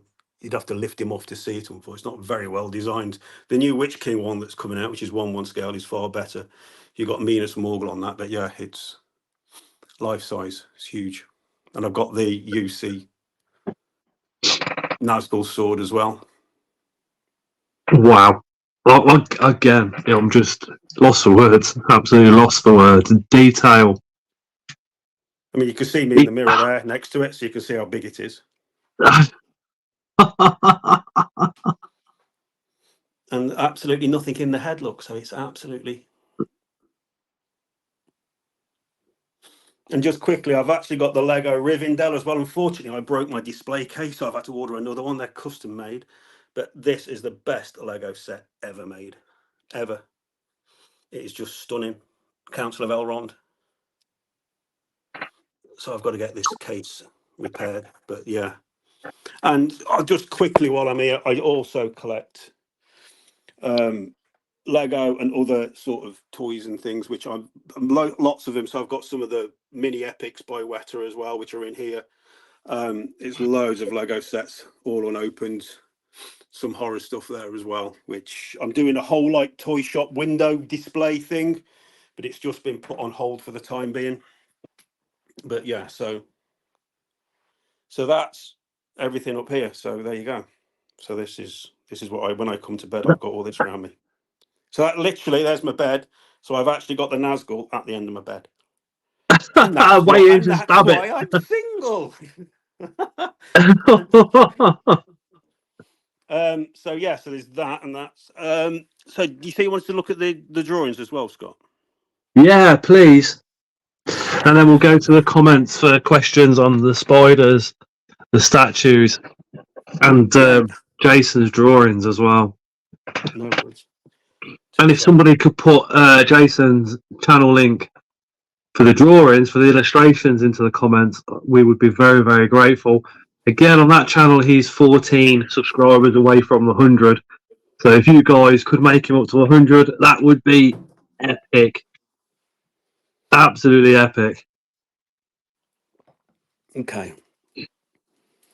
Just bear with me. Right, hopefully you can see all this all right. Thank you, Leah. Thank you again. Leah has just posted Jason's illustration channel up as well. This is where you can see all of his drawings and how he does it and everything else. So he is 14 subscribers away from 100 on that channel. So if you're not subscribed, if you wouldn't mind just clicking that quickly, dropping that subscription, be well worth it. Thanks, Leah. So this one is that all right, Scott? Because my camera's gone a bit funny on my phone. Haunt of the Spiders is the tarantula one, Helen. So these are just my sketchbooks. So I basically started drawing again. I think it was about the 11th of December. I hadn't done a proper sit down. That is no sketch. Well, it was only a couple of hours. So for about 34, it'd been about 34 years since I'd done a proper drawing. And I don't know what fired it off, but I decided to start doing it again. So this was the first proper drawing I sort of sat down and did. So I love nice one, Joe. I love drawing eyes. So that obviously is lizard eye. Then I drew a dog's eye. And then the next one, which a lot of people loved, I drew the eye of Smaug, the dragon. Jesus. I know quite a few people I mean, like that one. yeah. Nice And one, then Helen. that was my first attempt at drawing a human eye. Whose eye was it? Just a Google image. That's all it is. Just Google image for reference, and just away I went. And then my mouth, which was the one I think I was most pleased with. This one. This was the first time I was sort of hitting something where I felt I was achieving realism. Yeah, Um, the lips, the mouth, that is something else. That is incredible. My brother's actually had that printed onto a load of t-shirts. He's outtakes Again, with it. So if you screenshot that mouth and zoom in on it, the detail is just amazing. Absolutely amazing. then that was the water drop that somebody was mentioning before, which Oh wow, I really didn't which enjoy. I haven't But I mean, seen. the video, if you can see, I mean, I did it freehand. So you got to get all them circles are just drawn freehand, not drawn round something. It's all getting my hand working again Oh, and being able to draw and get angles and things correct. It's just blowing the dust off the old, getting the skills back up again. so that looks like somebody has videoed water in black and white. Just how is my question. I just wow. And then this one is one of my more recent ones. This was my second attempt at a human eye. So it was this one. I was getting the skin textures in a bit better. Matt says the water is skill. Thank you, Matt. Again, incredible.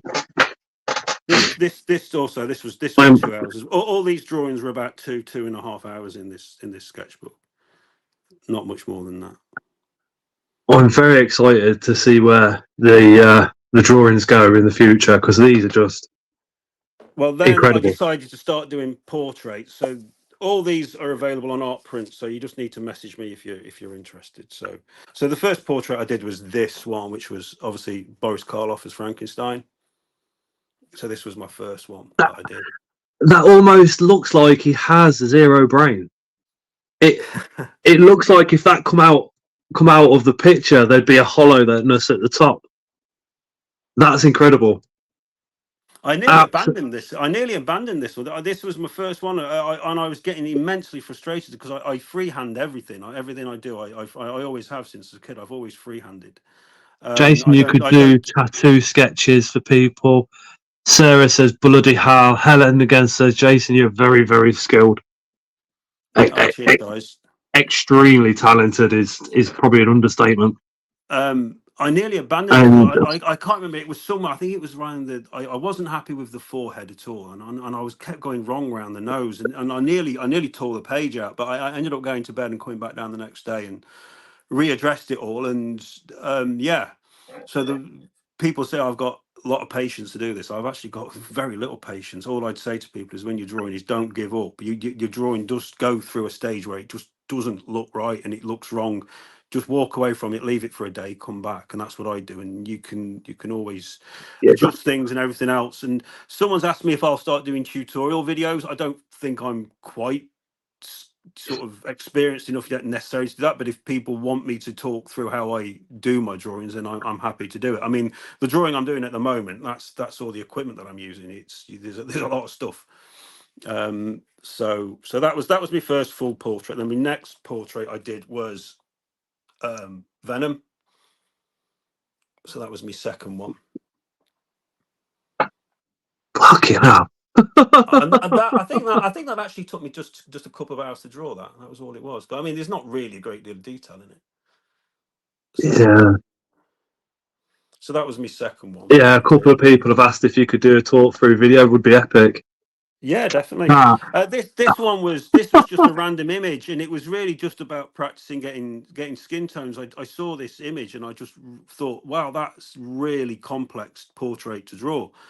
So I just thought I'd have a go at it, and I must admit, at the end of it, I was quite pleased how it came out, even though it's not going to be something most people would be interested in or go for. But for me, it was just, if you want to improve, you've got to go into areas where you're.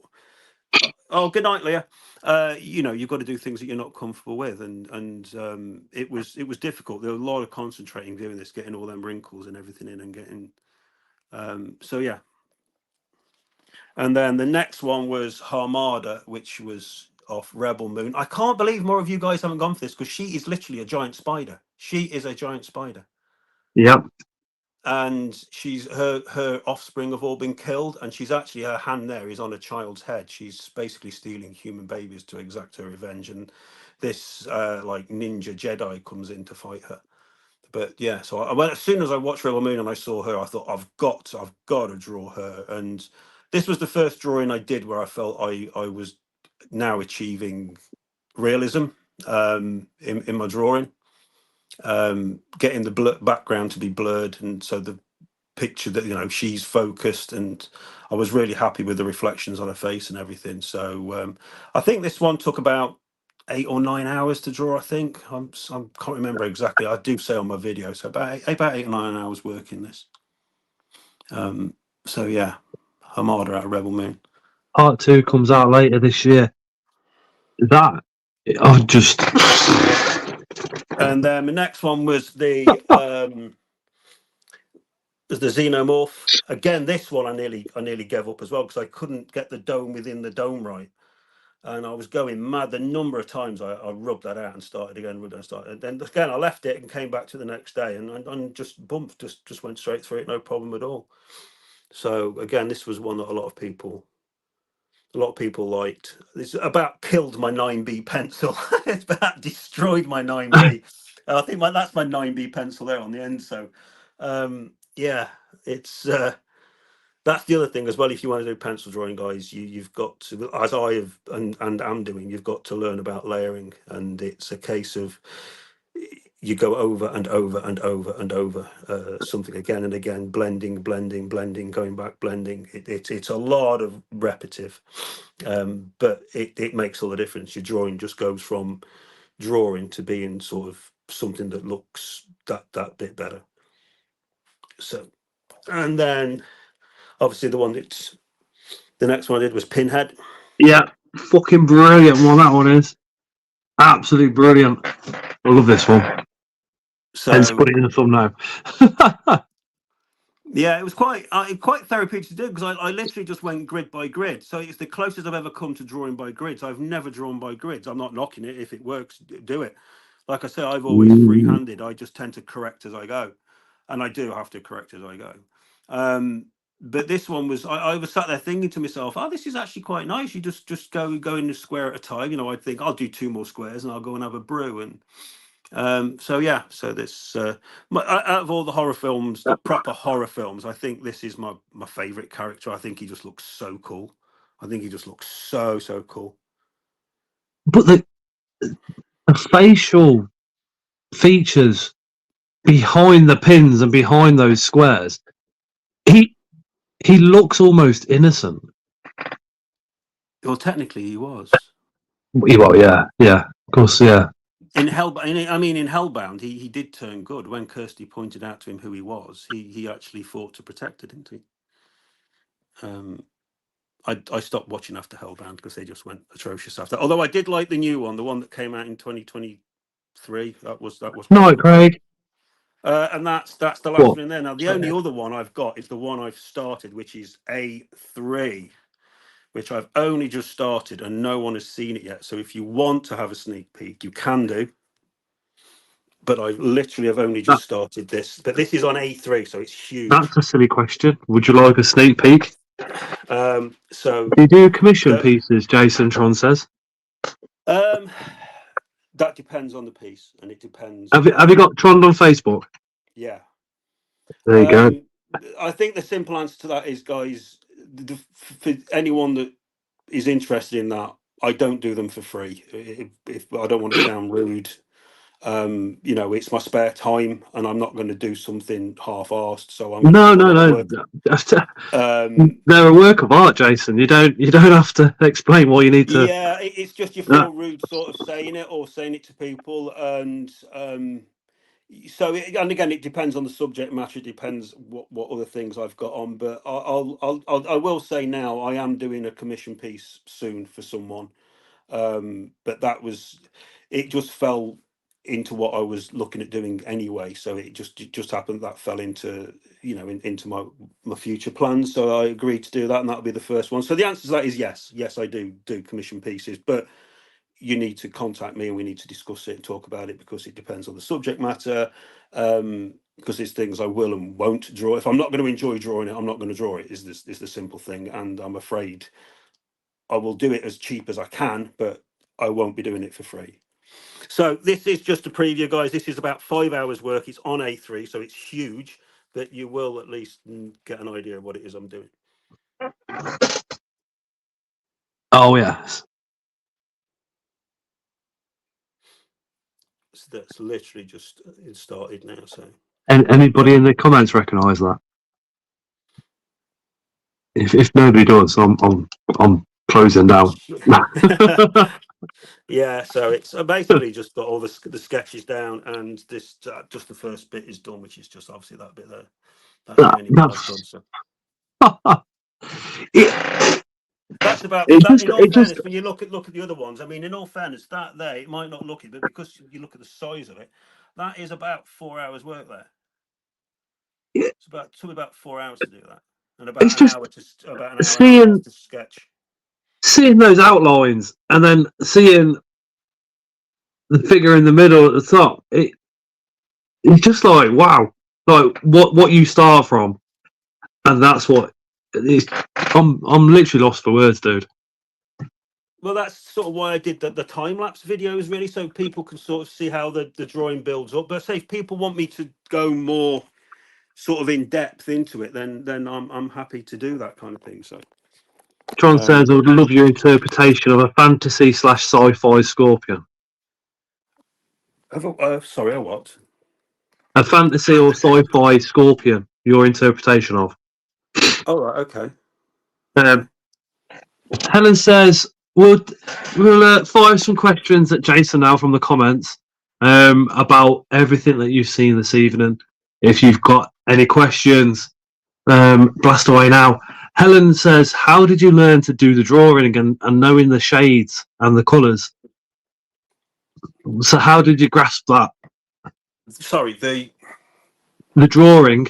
How did you learn to do the drawings? How you're doing them now, especially with the shades and those blending, and like you said before, the build up of the black, and you just practice. You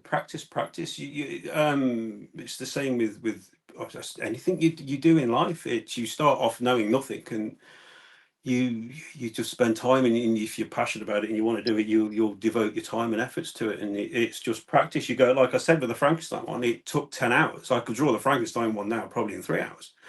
It took 10 hours because it was the first portrait, and I kept going wrong. And that's incidentally, if ever I was to do a commission piece for someone, you're not charged on when I go wrong. You're only charged for what goes right, so you don't need to worry about paying me for errors. So you learn to. I've actually been showing my shift team leader at work, who does drawing, and I've been showing him how I do it, and it's a case of. I mean, obviously, you've got to have some ability there initially, anyway. I've always seen things and angles and shapes and how light hits things, and I understood that at a very early age, the shadows and light, because obviously, if you get shadow and light wrong, the drawing is going to look wrong straight away. Yeah. So you've got to know that, and don't be afraid to use reference material. I mean, somebody said to me, "Why don't you do a video on where you get your reference material from?" I said, "Well, it'll be a 1 second video. Google." I just get something off Google and I draw that. And that's what I work with, and don't be afraid. All these hyper real artists, I can assure you, they're using reference images. They're not drawing from their head. So yeah, just get your reference image, which will. And I'll give you a big piece of advice. Anyone that wants to do this, if you're drawing in pencil, and I was telling my shift team leader this, take a screenshot, go into your photo, edit, and switch it to mono. As soon as you put it, it'll show you clearly then where your shadows, black, light, grey, going into bright. And another thing with drawings is nothing is white. Nothing is white. If you have big white areas on your drawing, it won't look very good. because even white isn't white. It's some shade of grey. The only thing that I have on my drawings that are pure white will be the very, very centre of the glare in the eye, and the outer part of the glare will be light grey, a shaded grey. So I only put like a pin dot of white into the very centre. Everything else on my drawings is coloured in. It is shaded in and blended in. So avoid white. And yeah, and just learn by your mistakes. That's it. You'll see where you've gone wrong, and you'll correct it, and you'll learn from it. And I'm still making mistakes now, lots of mistakes. So yeah, that's other than me physically showing you. That's all I can say to that. Really, is I've just learned by going wrong, and next time you know not to do it. You know how to approach. Like, sort of, as soon as I approached this one and I did the gargoyles, first thing you'll see when I do the video. I mean, I'm videoing it as I do it, and so I just sketched out the outline roughly first of all, sort of happy that I've got the main parts of it correct or near enough correct, and then I colour it in light grey, shade it, and then I draw my detail on. And then after I've drawn my detail on, it'll look mad. You'll see it on the video when I do it. I colour it all in and blend it all in. But what happens is now you come along with a moldable eraser, which are brilliant because you can mold them into shapes and dots, and you start removing the graphite in where the light hits. Because when you think about it, any object, the last thing to hit it is light. So the last thing you should be doing on a drawing is light. And when you start lifting the graphite off, your detail's there underneath, and all you got to do then is come in and just blend the shadow and blend, and get it so it looks right. And that's so you technically, when people draw pictures and you draw your detail and you try and draw your shadow in it, you're actually doing it backwards. So the last thing you should be doing is light. So I do all my shading, detail, colour it, blend it all, and then I come along with a moldable eraser, and which is basically like a ball of plasticine. And I go, and you can mold it into any shape. Like I was showing my mum and dad, if you get it and you get like a sharp pencil and put loads of holes in it, and then you dab that on where you've put your areas, you get like all the pores in the skin. And it also, because that's 3-dimensional, it leaves a 3-dimensional effect. So you don't have to put the shadowing on it now. It leaves it like it is, like pores on the skin. So you get like the light hitting it and then a dark area. Saves you loads of time. So there's all these little tricks, these little things that you can do to get the effects, get the detail, get the realism. But it's all just educating yourself and learning how to do it. Did you ever do a degree? No, failed. I wasn't sent to art college. That's why I stopped drawing. Wow. No, a degree in anything. My art teacher didn't like me. She hated me. I refused to draw what she wanted me to draw. I said art should be inventive. It should be what's inside. And it culminated in my mock exam. She wanted to draw a Coke can. She screwed up Coke can on the table, and the class were all drawing it. And I drew an orc. I was playing a Fighting Fantasy book at the time. I think it was Caverns of the Snow Witch, and there was an orc on the cover, and I forget the artist's name. And I drew an orc.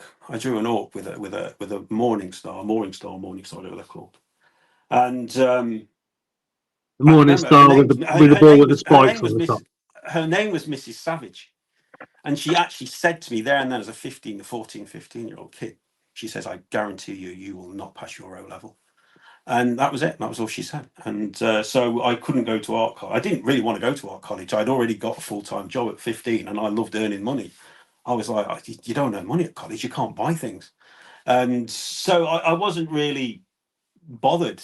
My mum has been for 40 years now, very upset that I didn't pursue my art. But better late than never, eh? I am very surprised with the information and how knowledgeable you are. You haven't got a degree. No, I'm very surprised. I think if you did one online, you'd probably do it in a year or two. I hated school. Hated it. I hate being told what to do. It's simple as that. I've never liked being told what to do, and it came from school. I mean, we had very strict teachers, and I despised school. I despised the entire time I was at school. Like I said, by the time I was 15, I had a full-time job, and I've had a full-time job from that day to this. And for me, I just wanted to work and earn money. I didn't feel the necessity to go to college. I didn't think there was any point. And the other thing as well, one of the most surprising things is all my favourite artists that I've got, from what I know about them, none of them went to art college. they're all self-taught, and I think that's the key thing. I'm not saying art college is a bad thing, 'cause of course it isn't, but I think sort of the talent that stands out that I've always been impressed by, that I've always loved. No, yeah. It's these people that come along that have just, you can't teach the vision that they've got. You can't teach that. That's in them. That's inside them. This amazing creativity that they've got. You're not taught that. You're born with that. And that's the key thing for me. That's the key thing. In any field, not just drawing. That's in any field. If you're an inventive, creative person, there's no one at school is going to teach you that. That's you, and that's the magic. That's the thing. That's the passion. I think now I think the pressure from art students. I think art college is a lot more creative and expressive nowadays, more so the schools before you actually get to college. Layla's pretty good at art, and she does quite a few different little pieces for school. And I'm like, what was the criteria? And she said, like, it's just emotion. So a emotion, whichever one you wanted to try and express, instead of go back to your Coke can, instead of you have to draw this Coke can.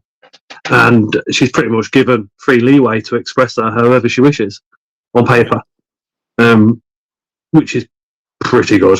I think she's thinking about. Oh my god! I paired the Balfours the other day, so I keep looking over that way because both the tanks are in a big enclosure, and they're both out and they're both pairing again right now, which is absolutely brilliant. But yeah, she's thinking about taking it as a option at school to carry on doing it. That and psychology. Yeah. Well, I mean, everyone's got to follow their own path and do what they feel's right for them. My daughter, she was brilliant at school, brilliant at music. She's exceptional at maths. But again, she got to 17 and she got a part-time job, and they offered her a full-time job, and she came and saw me and said, "Look, I want to leave college and I want to go and work. I want to go and earn money." I said, "Mate, it's your life. It's your life. You're at an age now where you make your decision. I'm not going to tell you what to do. This is the first big decision you have to make." I said, "If you want, and I will never stand in the way of anyone who wants to work." I said, "I personally think that's the key. If you want to work and earn money, you're already on the right path to get you through life." So that's what she's done. So whether it's the right or wrong move, I don't know, but it's one that she's chosen, and it's one that she'll have to work through now for the rest of her life. Well, Layla's one of the top 3 students of the school at the moment, and she's in year 9. Oh, fab. They do like a colour coordinated chart now for your reports, and we've not long had Layla's back for last year, and literally it's all this dark green, and dark green is basically, I think it was 7, which is the highest you can get on everything. And I was like, I can't give her any advice because she's there and she's already doing it. Yeah. So I kind of give her the advice of like life experiences as opposed to try and educate her further here, because you can't, because some of the stuff she goes on about, it's already like up here somewhere, it's gone over my head. But she wanted to be a police lady, and I said to her, look, this is your intelligence would be wasted. Nothing against anybody that's police, but I showed her CSI and stuff like that, and she wants to be a crime scene investigator now. All right. And for a lot of us at school, that would be a dream, and then you end up working in a factory, or you do this or you do that. I think with the way she's going and the way she's thinking now, she'll get it, because one of the criteria is a qualification in art or music, and I think that's why she's thinking about taking the art, because I know she's doing music, but she can read a lot of music and she can play several different instruments. Yet she's never had a music lesson outside of school, which to me is like mind blowing, because a lot of my friends, when they got piano lessons and stuff like that, that's 1-to-1 learning to play a piano for 6 hours a week. Well, she's having music like twice a week for an hour or two, and it's with 30 other kids. So I'm like, if she can pick that information out and learn it, while there's so many other people all asking questions and chitter chatting amongst themselves and stuff like that, I think she will go far.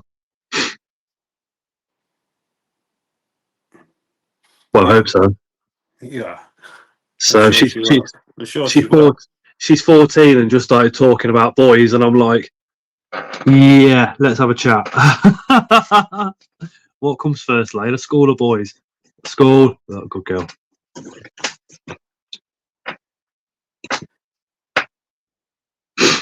Going back to those statues, I mean, 148 kilogram. The heaviest one's the Predator one behind me, I mean, which it came in 3 boxes, and I think the total weight when it was shipped was I think it was just under 150.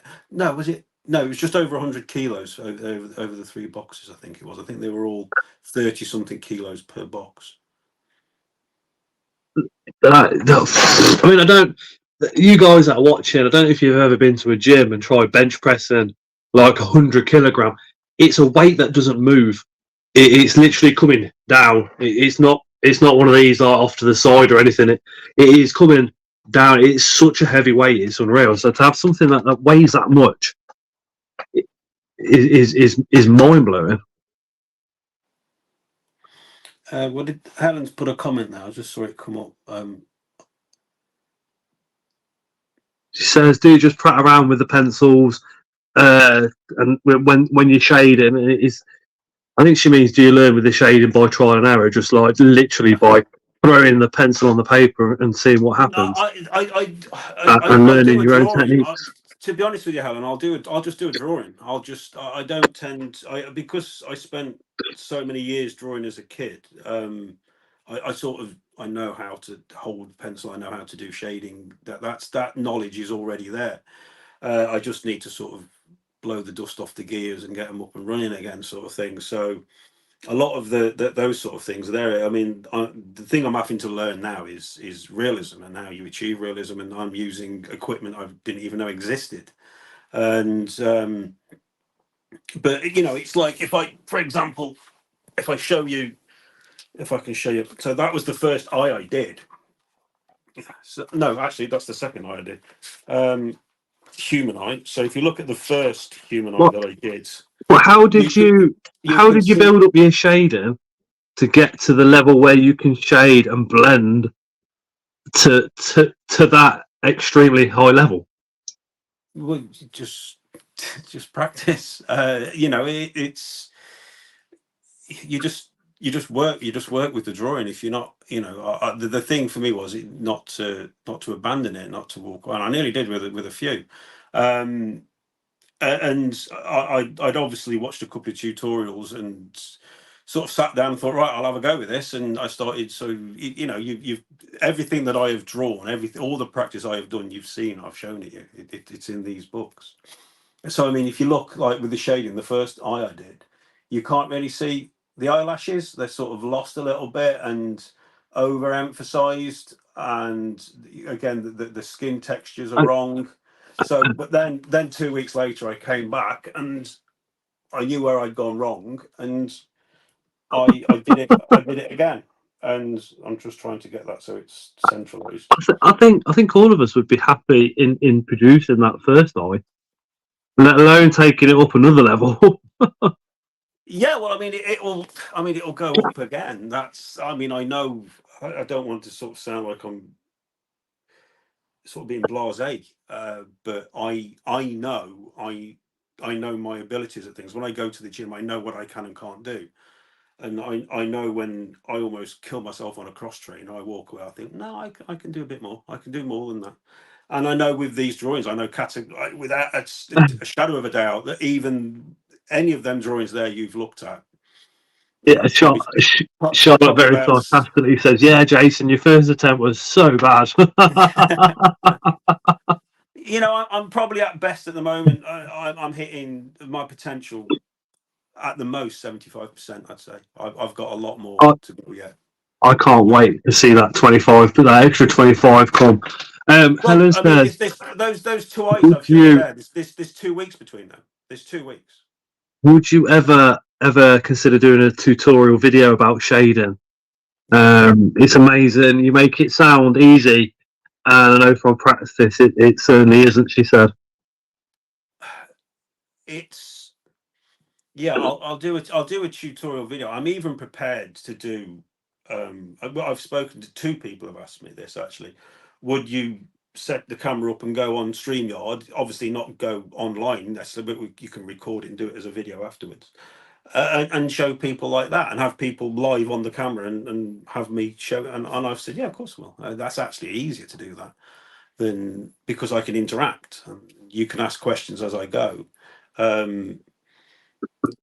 So yeah, it's that's That that's as a that's live on YouTube would be fucking brilliant.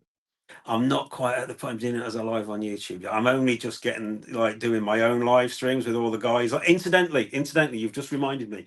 I did say before, but the 25th of February, I'm doing a live off my channel. It's a Sunday. It'll be at 9 p.m. I've got one of my favorite artists at the moment, a lad called Luke Copsey, coming on, and his artwork is incredible. I've literally bought one of his original art pieces off him today. I already own 2, and yeah, so he'll be on, and he does very different art to me. It's very modern, but I just love it. I absolutely love it. So he'll be on. So there'll be somebody else on there who you can ask and get a different angle on artwork, and he does color as well. I'm horrendous at color. I am going Already love your artwork, says Helen. Thank you, Helen.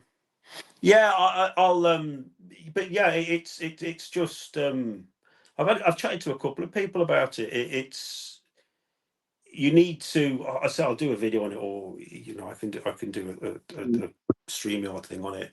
It's literally get your sketch down, whatever it is you're going to do. Just get your outline down. Get your outline down so that you're happy. Any sort of areas in it that you're sort of important. So if you're doing a face, get your eye, nose, and mouth shapes in there. Get it all that you're happy. Don't worry about anything else at the moment. But get it so you're not going to lose it when you shade, and then just shade the whole thing in, color it in. I use a 4H to start off with. That's the first pencil I use, is a 4H. You then get a blending stick, which is, you've got to get one of these. You can buy them, they're as cheap as anything. A blending stick, and you literally just go over and you blend. It gets rid of all your pencil strokes, so now it doesn't look like penciling. It looks like this beautiful cloud, this grey cloudy. That And might be the part where Helen was thinking about, yeah, blending because sticks. I was just thinking, well, blending at school, we used to use a finger or a bit of cotton.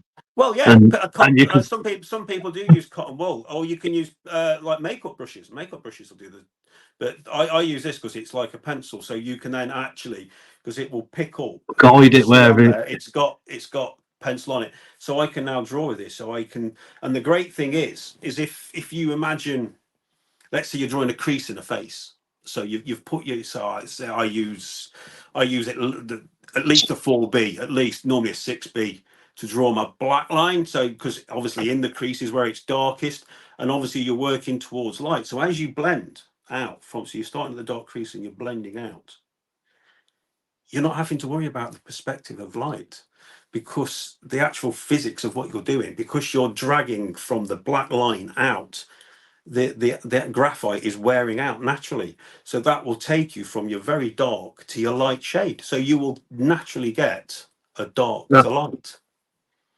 Helen said, where's the dough eraser from? I'm going to expand on that question. Where do you go to get a set of pencils that you're using? Where do you go to get your blending stick, your dough, and what make are you using? Because the people watching are going to want to try with exactly what you've got, because then they know what the errors are. And Amazon. I'll just get me. I'll get me case and show you.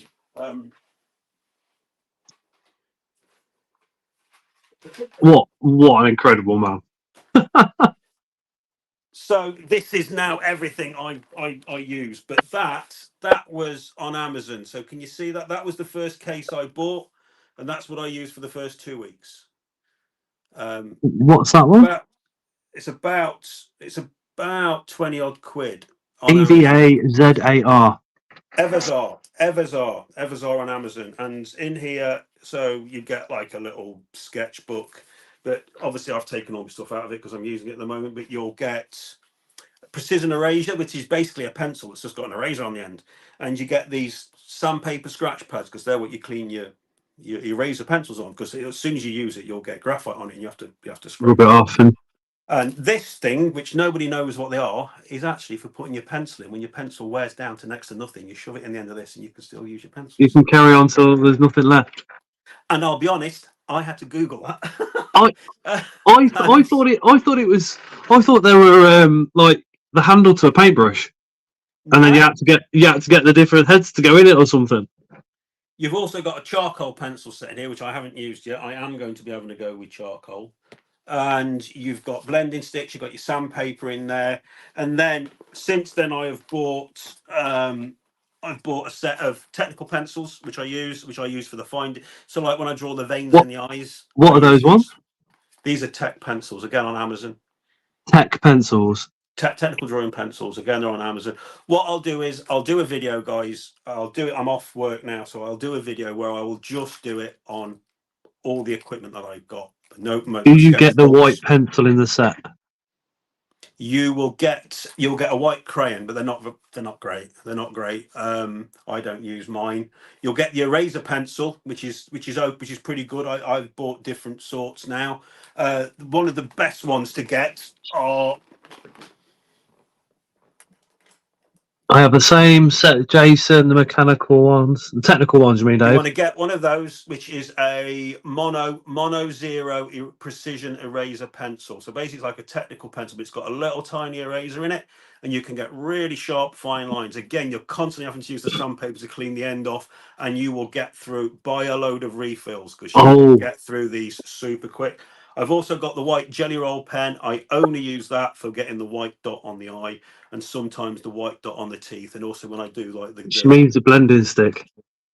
Blending sticks, you'll get them in that set that I just showed you. You'll get 2 in there, but just put blending sticks on Amazon, and there's loads. There's absolutely loads. And then this is all the other equipment I've bought. So in here, I've bought a load more pencils. There's refills, and one of the best things as well you can get are these Faber-Castell moldable eraser. That is a game changer for pencil drawing. Helen's just asked for the links, but what we'll say is, Helen, subscribe up to Jason Butley's art channel, which is in the description to this live, and wait for the video to come out. He's just said he's got some time off work, so he's going to put it together, and no doubt he'll put the links down into the description. Or if you're on Facebook, Alan, just add me on your Facebook page, message me, and I'll send you the links to everything I've got. But I will do a video on it as well. Well, Helen, PM me, and I'll give you the link straight to Jason's if you can't find him. Yeah, and that's it really. And then I've just got loads of pencils. I've actually been now buying. I think they go up to 14B. So I've got up to 14B pencils. That's the other thing now as well. I don't use H pencils. I don't use the HB pencil. I only use the 4H for the initial sketch and for the initial shade, and then straight onto a 2B and a 4B. If you're going to draw in pencil, you need to go dark as you can. Light pencil work is just you're drawing, you just lose it. You don't want white paper, and you don't want your drawing to be done in light. You avoid sharp lines as well, whether it's not needed. Try and blend them out, use them. For everybody watching, you are a single man at the moment, aren't you, Jason? Yeah, 3.5 years now. A bit of a personal record. Oh God, I'm just 3.5 years. I'm blown away. I would have thought you would have had quite a few women knocking on the door. Prior to 3.5 years, I had quite a good run. Is your tattoos horror themed, or what did you go for? I actually designed this. I had this done when I got. Oh, even better. It was the last tattoo I had done. I had it done by a guy from Stoke who does just old school tattoos. And I just said to him, Helen says you can marry me, Jason. I've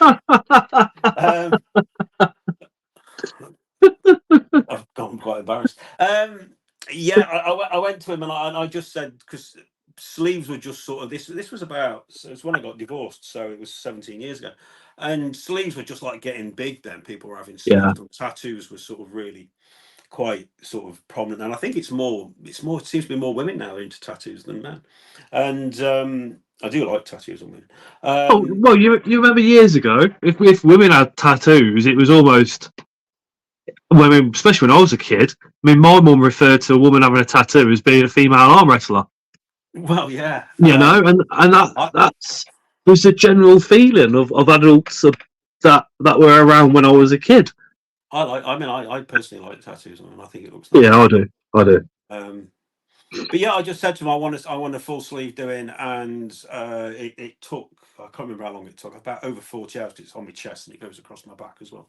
And I said, I don't want anyone else in the world to have the same tattoos. I said, there's nothing worse than seeing someone with the same tattoo. So me and him sat down and basically designed this tattoo, and he put the Japanese style. Can you read that? What's that? Helen, she said, Right, I have tattoos. Let me just say, I mean, anybody watching, I mean, I've had the privilege of meeting Jason in real life, and there is no difference between meeting Jason in real life and this evening when you see him on YouTube and all the rest of it. Some people, there is a bit, you know, they're a bit nicer on YouTube than what they are in real life and stuff like that. But first-hand experience, this man's an absolute legend. Very, very beautiful soul. What the hell, Scott? You'd be turning me on then, man. I just want you for your Balrog.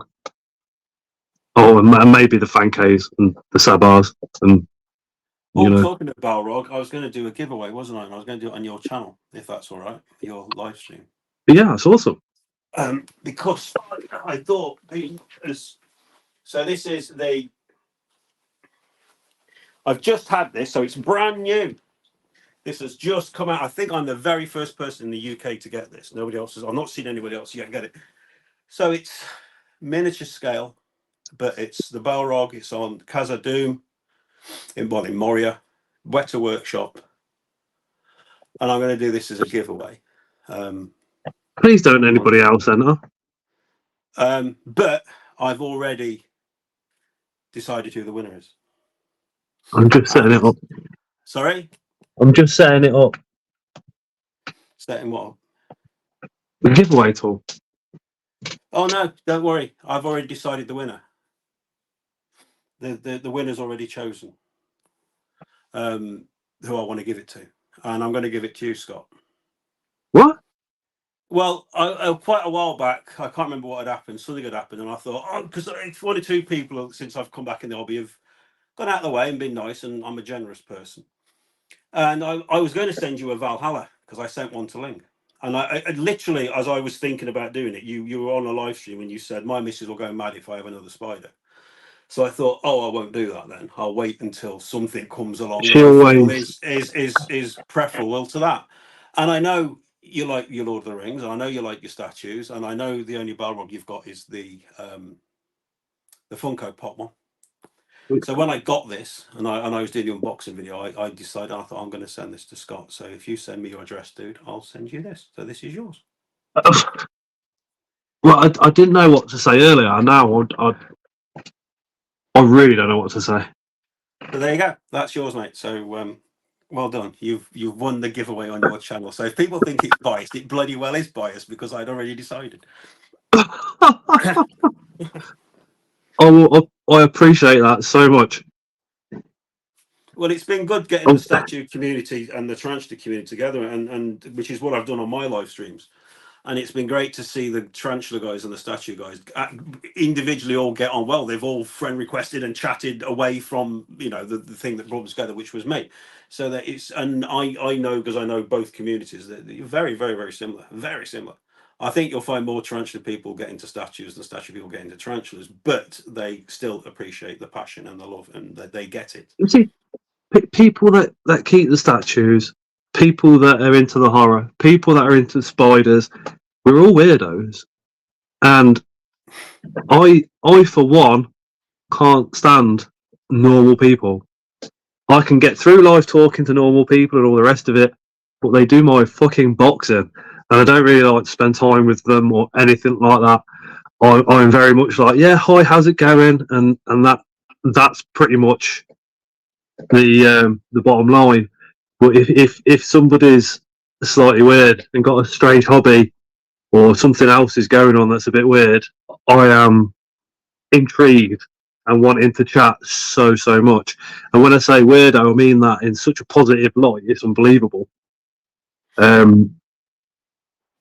It's But just about normal, it's about being original and just not afraid to be yourself. I mean, when I started my YouTube doing my statues and all that, I mean, I had people taking the piss. I mean, I knew I'd get it. I knew that, especially at work, I knew I'd get the piss taken out of me. And but I mean, I also had people who were being a bit cruel, belittling me behind my back because yeah, apparently they haven't got the balls to do it to my face.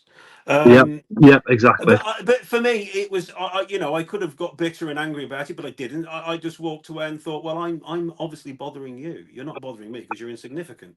So and you could sort of say that's an arrogant attitude to have, and okay, it's an arrogant attitude to have, but it's an attitude that's protected me and stopped me from being hurt by people like that.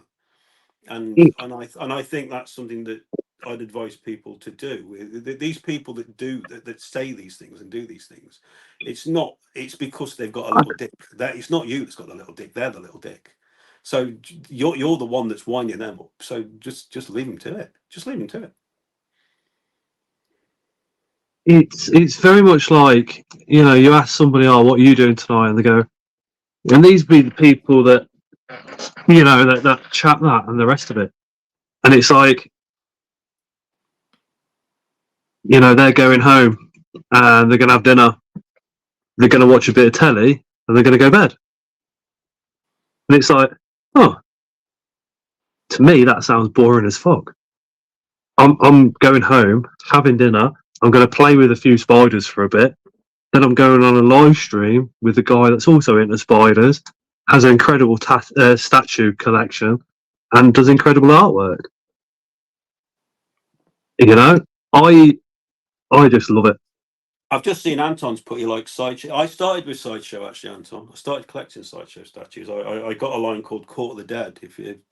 I recommend anyone goes and has a look at that. And I've got photographs of it buried in my Facebook somewhere. I had literally every single thing I could get that was Court of the Dead. But unfortunately, pardon the pun, it was a dead line. It was going nowhere and has now pretty much died. But the statues were beautiful, absolutely beautiful. They were mixed media, so they did like these. So these were basically like all these like zombie-esque characters, but they put them in like Victorian clothing, and they had this beautiful clothing on them, and they did this whole storyline, and they've done some books on them, and there's some fantastic characters in there as well. And you have these three factions.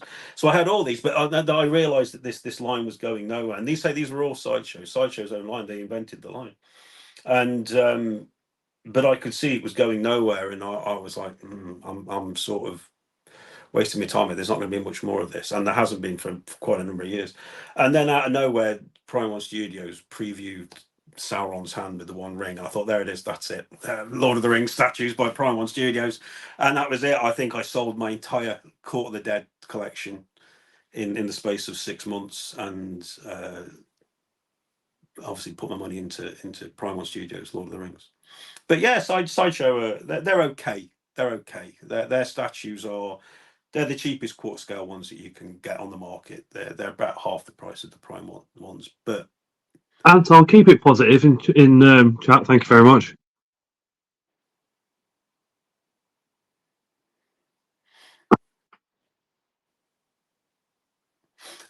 yeah, so yeah. In all fairness, because Sideshow are in California, so you'll pay less shipping on those as well. About quarter scale statue. The last time I had one, I think the shipping was about 80 quid. So Did you ever a lot do the less. Warhammer stuff? I know Anton. I'm pretty sure Anton did. Yeah, well, Weta are doing Warhammer at the moment. That's the Warhammer 40,000. Yeah, Weta have started doing Warhammer. They've got some Warhammer statues out there, about £1,000 each, mind you. And the thing for me is, I was talking to Matt about this because I know he paints the Space Marines. And his son, yeah. And I said, the thing for me is, I looked at these Weta statues, and as good as Weta are at paint apps, I said, you can go and look at miniature statues that are painted by some of these miniature painters, and they're 1,000 times better. You know, because the paint, some of these miniature painters, the skill levels they've got are incredible. So I'd rather not buy that quarter scale one for £1,000. I'd rather take my £1,000 and go to one of these top miniature painters and say, look, how many of your miniatures can I buy with £1,000? Because they're just they look way better. There's a Spanish guy, I can't think of his name. I follow him on Instagram, and his miniature painting is, I think he spent 9 months painting one miniature once, and it was just incredible. You talk about blending and shading and color. This was on a tiny little miniature, and it was just phenomenal. So I mean, I've seen some of what, do you know, Tim Baxter and Rad from CFTM. They both do it as well. Rad puts quite a bit of what he's done on TikTok, and then from that, I've then had a look round and seen people actually painting the Warhammer stuff, and they've got brushes with one single hair. All right, yeah. And I'm like, what, how? It's just that for me is absolutely crazy. Painting with a brush that's just got that one hair, you know. So that's going to be such a tiny amount of paint going on just to create that perfect piece of detail. It's surprising, especially when you've never seen anybody paint a Warhammer, or you've never seen anybody doing it. You've only ever probably walked past the Warhammer shop and had a quick look in the window once in a blue moon. So to see how long it actually takes to do something like that, and the whole process is eye opening. Because hey Rebecca, you don't even think about it until you see something on YouTube or something on TikTok or Facebook where somebody like yourself is sitting doing the drawings. You normally only see the end result. Yeah. I mean, I've got so many favourite artists that there's loads. Most of them, nearly all of them, actually, are comic book artists. And I've always honestly felt that comic book artists are some of the greatest artists on earth. The skill levels that they have to portray so much information in a small frame.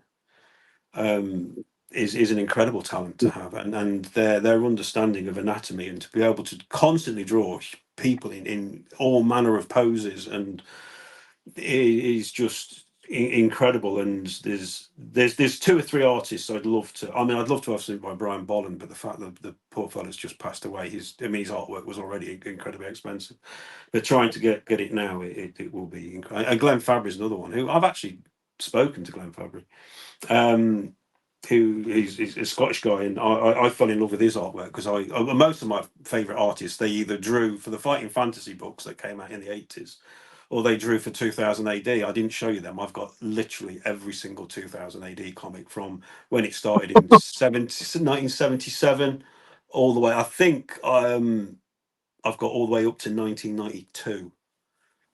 I've got every single one. Which I literally was getting them off eBay, buying them, and keeping track of which numbers I'd got and which ones I hadn't got. I went through the whole collection about a year ago, and I think I found I got like about 100 replicas. I bought the same number twice, so I gave them to a lad at work who was into 2000 AD as well. So a lot of my favourite artists were from, say, the fighting fantasy and from 2000 AD. And I love their art, and massive inspiration to me when I was a kid, and to draw the things that I draw, and I enjoy drawing now. In fact, I've been requested to do a Judge Dredd, a 2000, draw Judge Dredd. So if I do, I'm going to do a Carl Urban one, because I absolutely love Carl Urban. I don't hero worship anyone. I never have, apart from there's a couple of people in my life I did, but they're no longer with us. But I must admit, I've got a thing for Carl Urban. I think he is a super cool bloke. He's a collector as well, a statue collector. And his Judge Dredd, I will probably at some point draw that, and I might do a full portrait, a full whole body portrait of that one. I think I was the only person in my school that actually liked Judge Dredd. It was actually created by a Scottish fellow. It John was. Wagner, and I've met him. I've met him at Comic Con. I met John Wagner at Comic Con, the guy who invented Judge Dredd, and it was insane because I was there talking to him. I was chatting away, and he Hey, Paul. literally lives 5 miles away from me, and has done for 25. I said, bloody hell, I could have walked to your house, saved all this. Have you met him since? I will be. He's at Shrewsbury. Shrewsbury are doing their first Comic Con, which is 2 days after my birthday. So I'm going to that. So I'm meeting him there. Luke will be there as well. Luke, who's the artist guy, who's on my. And I presume he'll be back at the Telford Comic Con, which is moved to June now because Wales aren't doing it anymore. It's a different company doing it now. So yeah, nice fella. I bought his book and got him to sign it and everything else. And I found it a little bit difficult to sort of chat to him because he was like involved in the writing, not so much in the artwork side of it. And a lot of the other artists that were there who were doing the artwork, I knew who they were, but I'm not into their artwork, and I don't really want to go and talk to someone that, you know, I appreciate how good your art, but you know, they drew Marvel or DC, and I'm not into that, so I can't really go and talk about their characters because I don't really care too much about what they drew. But there's some good artists there. When is the Shrewsbury one? The Shrewsbury Comic Con is at the football ground, which is literally walking distance from my house. No, when? It's April. It's April the. I think it's April 15th. I think it is. It's on a weekend anyway. So I know it's my birthday is the 11th of April. I know it's close to my birthday. So I think it was like April 15th, something like that. And there's still tickets available. And it's the first one, so it'll be relatively small, but I still think it'll be a good one to go to. Are you doing a live stream or anything for your birthday? I don't know if I'll do a live actually on my birthday. I don't know. I probably not thought about doing one. I don't know. I to be honest with the live streams, I have to work around my shifts. You see, so Strog. He just said, I drew Judge Dredd on my skate when I was a teenager. I was in art college at the time. Couldn't draw a smiley face now.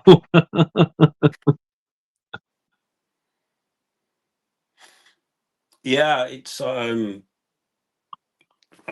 I've drawn Judge Dredd so many. I used to draw so many of the characters from 2018. I mean, I loved, obviously Judge Dredd was one of my favourites. Slain was my mega favourite. Glenn Fabry always do. Simon Beasley and Glenn Fabry used to do On a skateboard, yeah. the artwork for Slain. Slain was my absolute favourite. Strontium Dog was another one. I was never a massive fan of Rogue Trooper. Everybody used to go because the Meteors did a song about Rogue Trooper, and Anthrax did a song about Judge Dredd. Actually, I Am the Law. If you get Anthrax, I Am the Law is literally just about Judge Dredd because Anthrax actually used to appear in 2000 AD. If you go even in the 1980s, I was reading one the other week. I was just having to sort through and I was an interview with Anthrax because they were massive fans of 2000 AD. So they if you go onto your iTunes, whatever, Anthrax, I Am the Law, it's just about 2000. It's just about Judge Dredd. Oh, wow. I mean, the only stuff I used to draw as a kid was like cartoons. I used to draw a lot of cartoons, literally cartoon characters. A lot of like Ninja Turtles, and there was what was it? Earthworm Jim, the computer game. We used to draw him a lot, and stuff like that. But again, I think that was just because you've seen a little bit of it on TV, or you played a computer game for 10 minutes, and then your mum told you that was enough because you'll get square eyes, and you were downstairs again. And if you got a piece of paper and a pencil, suddenly your mum was leaving you alone for hours. So you could draw away and draw what you want, yeah. Well, I did. I mean, that was the thing. My school books were full of drawings, just full. My maths book was full of drawings. My geography book was full of drawings. The only subject I liked other than art was English. I used to love doing English. I used to like inventing stories and things like that. But I can remember literally, I was thinking about this just the other day, actually, when you asked me to do this. I was thinking about what questions might crop up. So none of my friends could draw. None of them. Not all through school. Not one. Not even sketch. So it was always whenever I was there drawing something in my book, whatever, something from from Fighting Fantasy, all my mates, oh, you got to draw that in my book as well. So I'd have to draw it in their books. So I mean, when sort of say that I was drawing, I mean I was literally drawing all the time, all the time as a kid. Yeah, it was. I was never not draw. It was either we were booted outside to go off and play, or I'd be in the house drawing. I'm dreading the answer to Strogs. Is what's Ninja Turtles' favourite band? Go on there, Strogs.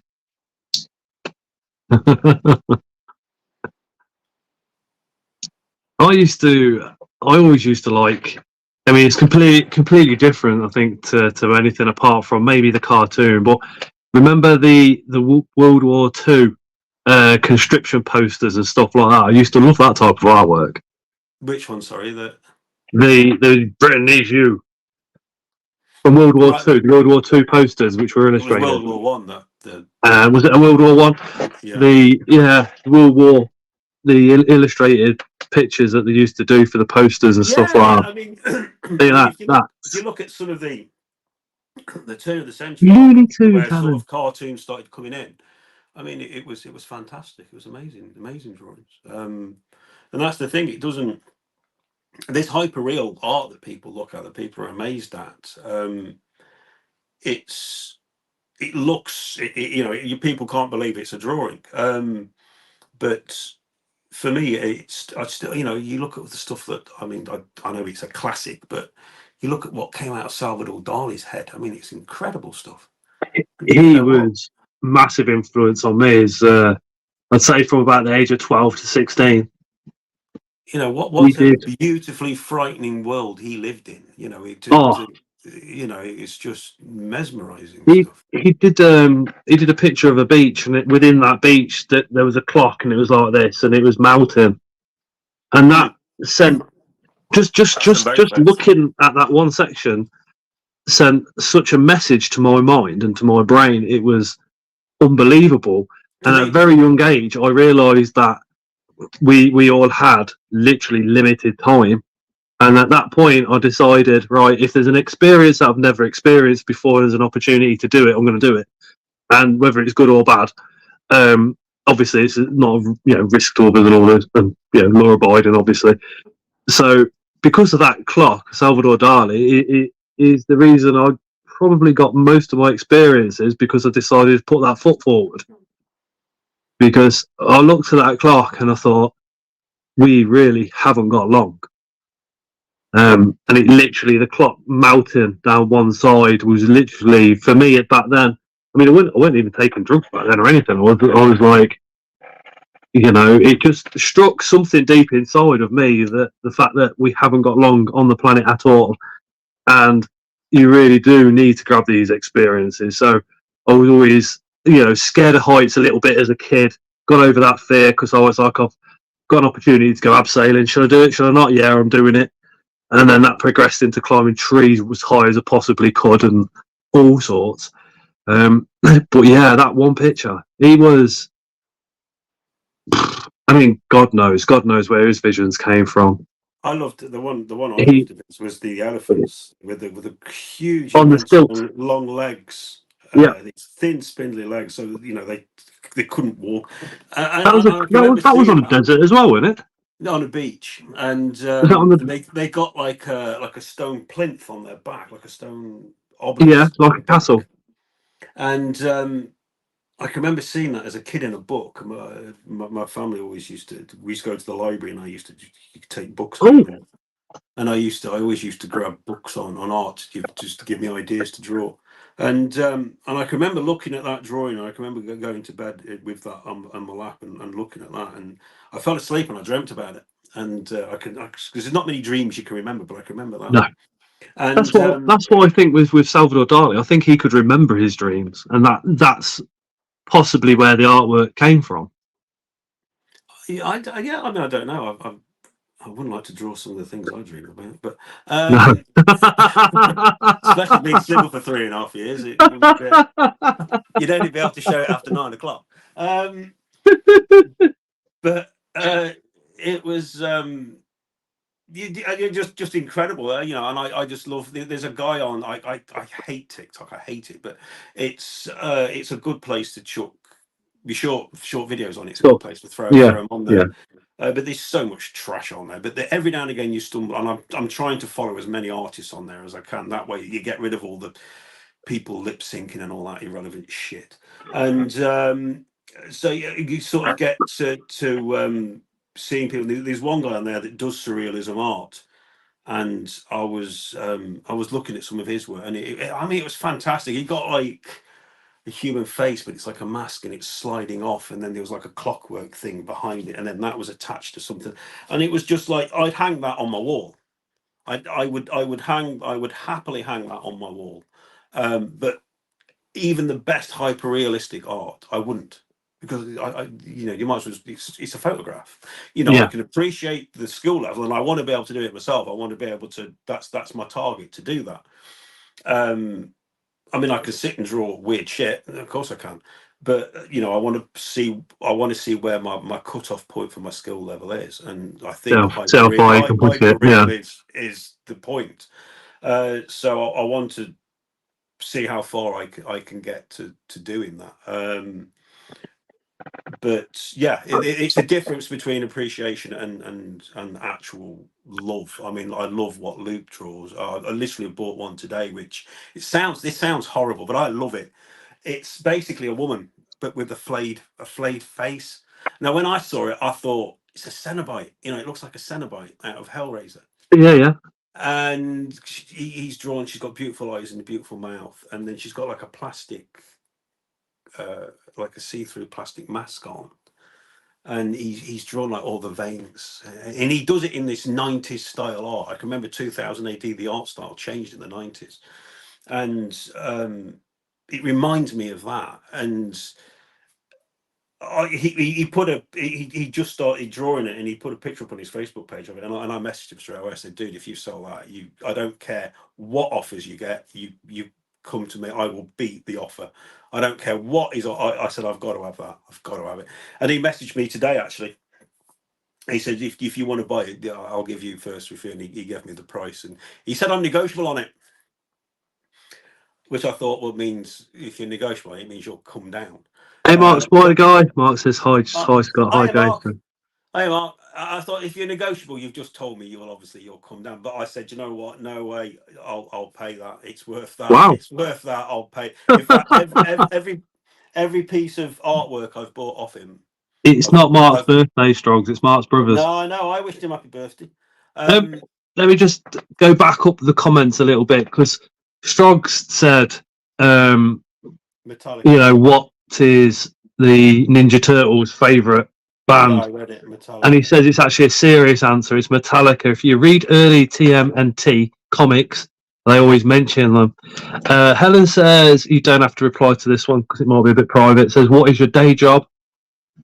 Well, I work shifts, so it's day and night. I've literally just come off nights. I've worked all my life in power stations. I worked in the control room. I was operator. And I now work at an ERF, which is an energy recovery facility, which are basically little miniature power stations, but we burn waste. So we take all the refuse and waste in, it gets chucked in a pit and it gets burnt, and it like vegetables and stuff like that? No, just household waste. Just all the bin lorries come to us, and doesn't go to landfill anymore. It all comes to us. We burn it, and it fires a boiler, which turns water to steam that gets fed into a turbine and makes clean energy. And they're building these things all over the place because it's solving so many problems. You're not sending waste. I went to one that dealt with vegetables and kitchen waste and stuff like that, and I remember going. I was repairing a forklift that they were using, and this container come in, and my God, it was full of mouldy onions, and the smell was incredible. But I was chatting to the guy, and he said it's clean energy, and I said, how is that possible when you burn stuff? And he said, well, you heat it, you don't exactly burn it as such. Well, and he said it's clean energy because it's the way it's treated. The exactly, EA, the EA puts restrictions on us and what we're allowed to fire out of the stack. So we get a lot of acidic stuff. So we dose that with lime because it's lime fights acid, so it neutralizes it. We've got Ah, got you, our noxious gases are dosed with urea because urea controls that. You see, so it's all about controlling the emissions and everything else. Where'd you get the urea from? It just gets delivered. It comes as a white powder. And we get through a lot of it. It's a pain in the ass actually because it blocks up constantly. So basically I'm in the control room running the plant. So we work 7 days a week, 24 hours a day, every day of the year, and we have fixed shifts. So my shifts are my shifts.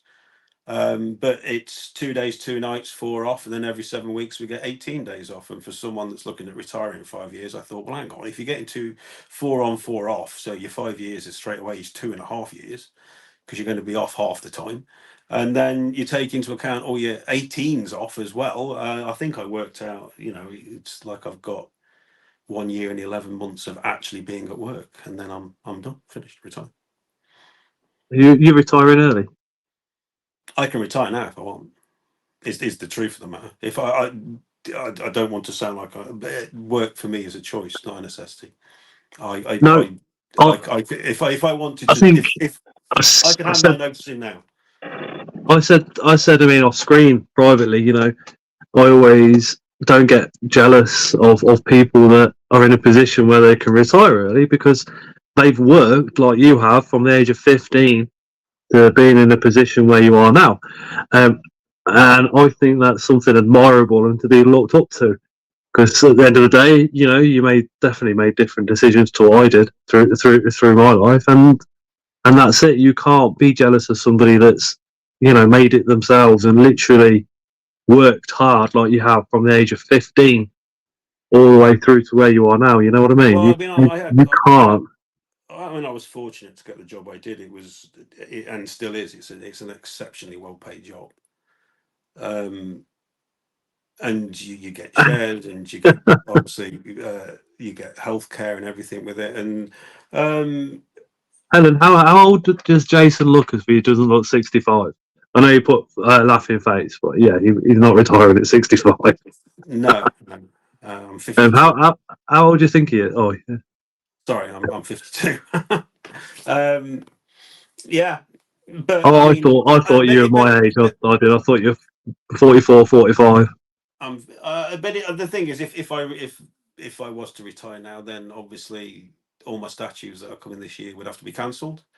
I wouldn't be having the holidays I'm having because I think I've got 3 booked. And a lot of things would have to stop. I wouldn't be buying any more spiders. You'd have to, your budget comes right down, so you have to make allowances for that. So, and I'm not ready to do that. I enjoy my job. I like going to work. I don't mind shift work. I like shift work.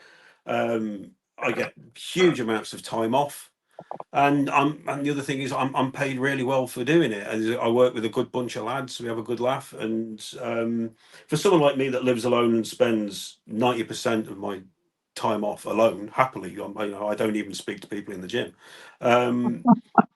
It's good for me to have a bit of human contact every now, because outside of my mum and dad and my daughter, I don't really speak to people. So Helen said she thought you were the same age as me, so 45.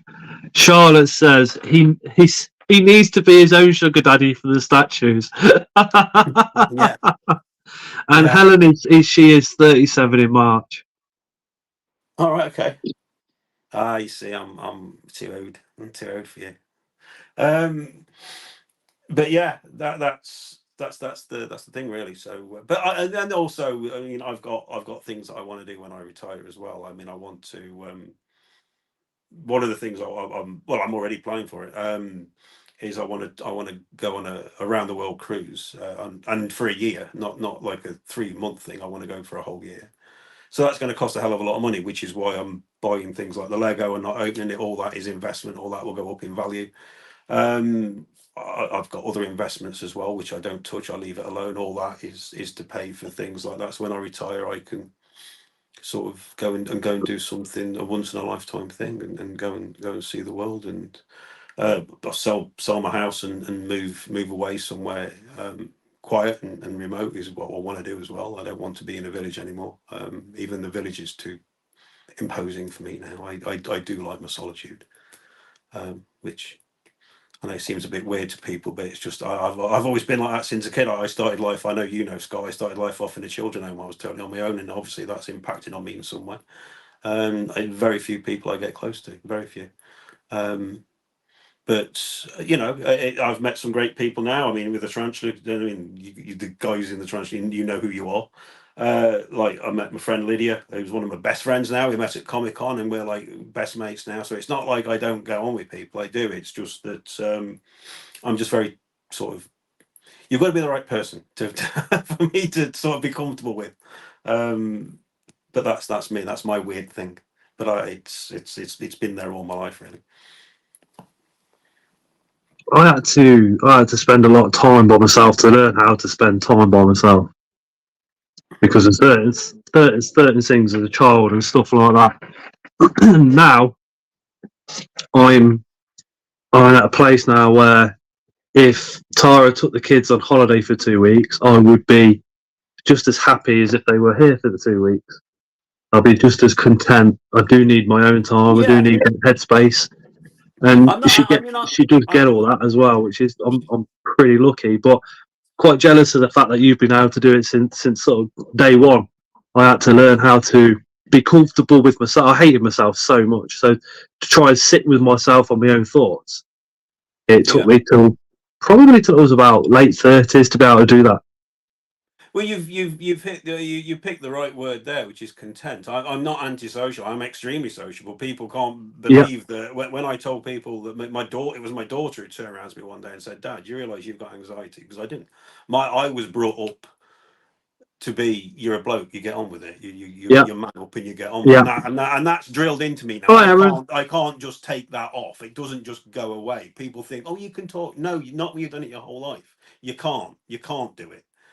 And my daughter said, "Dad, you've got anxiety, mate." And so I'm slowly learning to sort of be more open and talk about how I feel and things that I go through. And it's not that I'm antisocial at all. I'm not antisocial. I chat to people all day. I talk the highlights off of a donkey. It's just I'm content with my own company. I don't need to have someone around, but it's lovely when I do. Yeah. Mark the Spider guy just put a GoFundMe link in. He actually messaged me private to ask if he could do it. He is trying to raise funds so he can go to court and get visitation rights to his granddaughter. Who, I mean, I've known Mark a long time, and he's been fighting for this for a long time as well. So, if you want to support him, hit that GoFundMe link, and anything from even as little as £1 will go a long way. Definitely. It's a shame. It always is.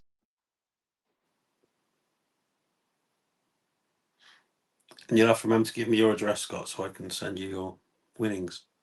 Oh, I will literally do that as it says stream ends. Yeah, I'll get that. I've got to send some spiders out next week because the weather's getting warmer. So I think Wednesday's my first day next week. So it'll probably be Wednesday next week because I've got to send Mark a spider out. I've got to send a couple out to Hannah. I'll probably send Leah's out as well. And just get them. Oh, Strogs as well. I've got to send him one as well. Christ, a load of boxes down the bloody. Yeah. So I'll send you next week, mate. No, I appreciate that so much, dude. Not many things leave me speechless, but that's it. Yeah, well, I've got some more miniatures coming. I've got a miniature Sauron coming, miniature Felbeast coming.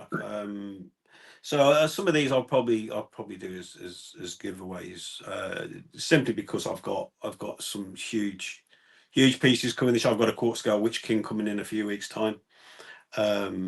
And then I've got a 1/1 scale Witch King coming towards the end of the year. I've got the 1/1 scale Sylvanas coming.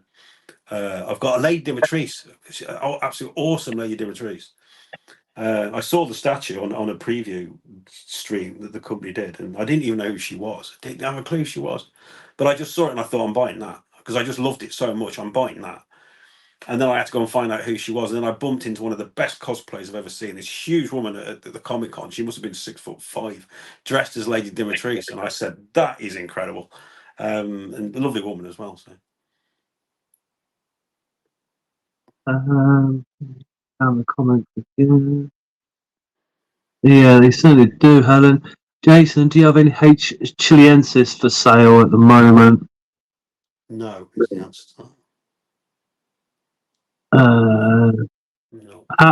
Poppy, which is Hannah, says 3. Jason, you're sending me 3. Big smiley face on her. Yeah, I did say yours, Anna. You've got what is it? Your Saba Blue and a Kea and is it a Fanke or a Saba Red? I don't know. I've got probably something that you might not realise. I mean, but certainly by giving me that miniature, and then by doing others as well.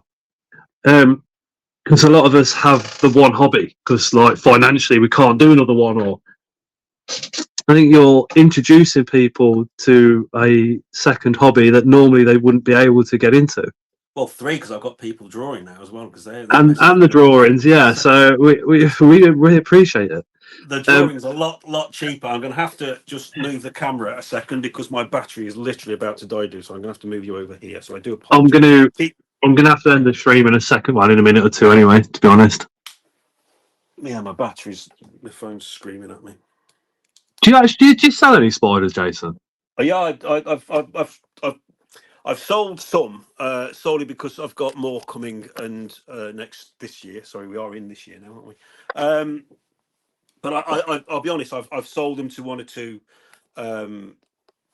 people, friends, and I've sold them at, we've discussed a price that is highly competitive, shall we say? But Helen's just asked, do you have a list of your tarantulas for sale at all?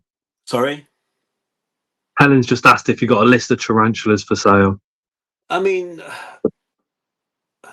Charlotte, you're a legend. It's more of a case if there's something in my collection that you quite like, just message me, and because I've got multiples of everything, you see, which is I've just started buying more baboons, you see, and because like nearly all my Asian arboreals, I've got like 6, 8, or 10 of them. I've got 6. Scott, is there anything in my collection that you're interested in? 3-word answer, all of them.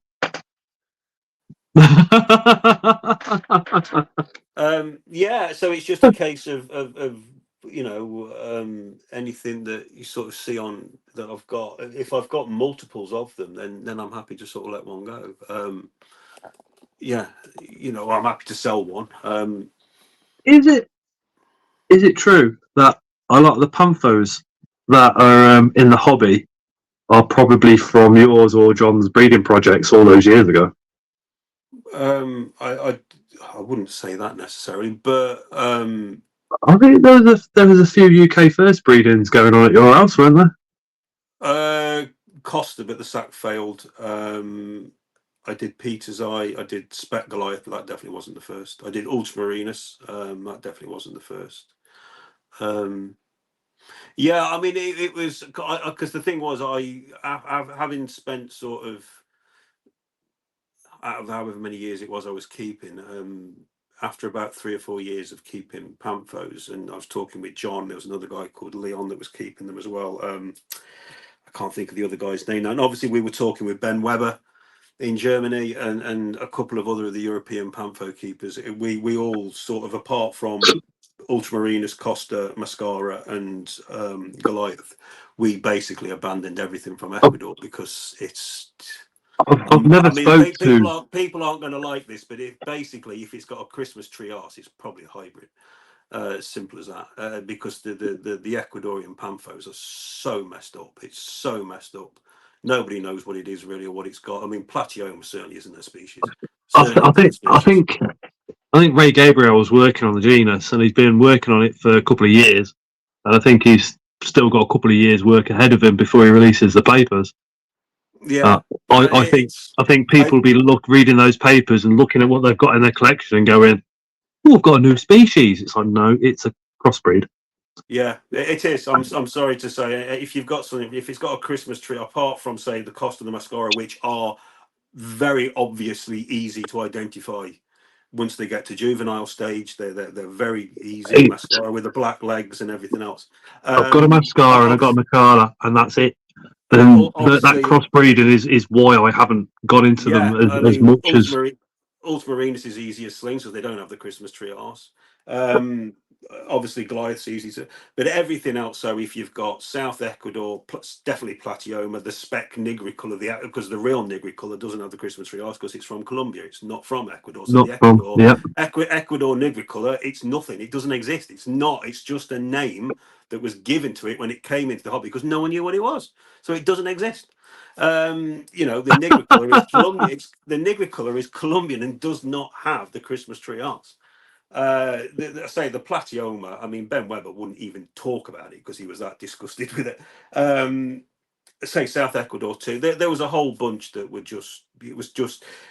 They obviously crossbred within the hobby, probably accidentally, and now you've just got this hobby form Pantho that exists in the hobby, which is why I ended up my Pantho collection was totally Bolivia. I had the Bolivian and the true Antinous from Bolivia.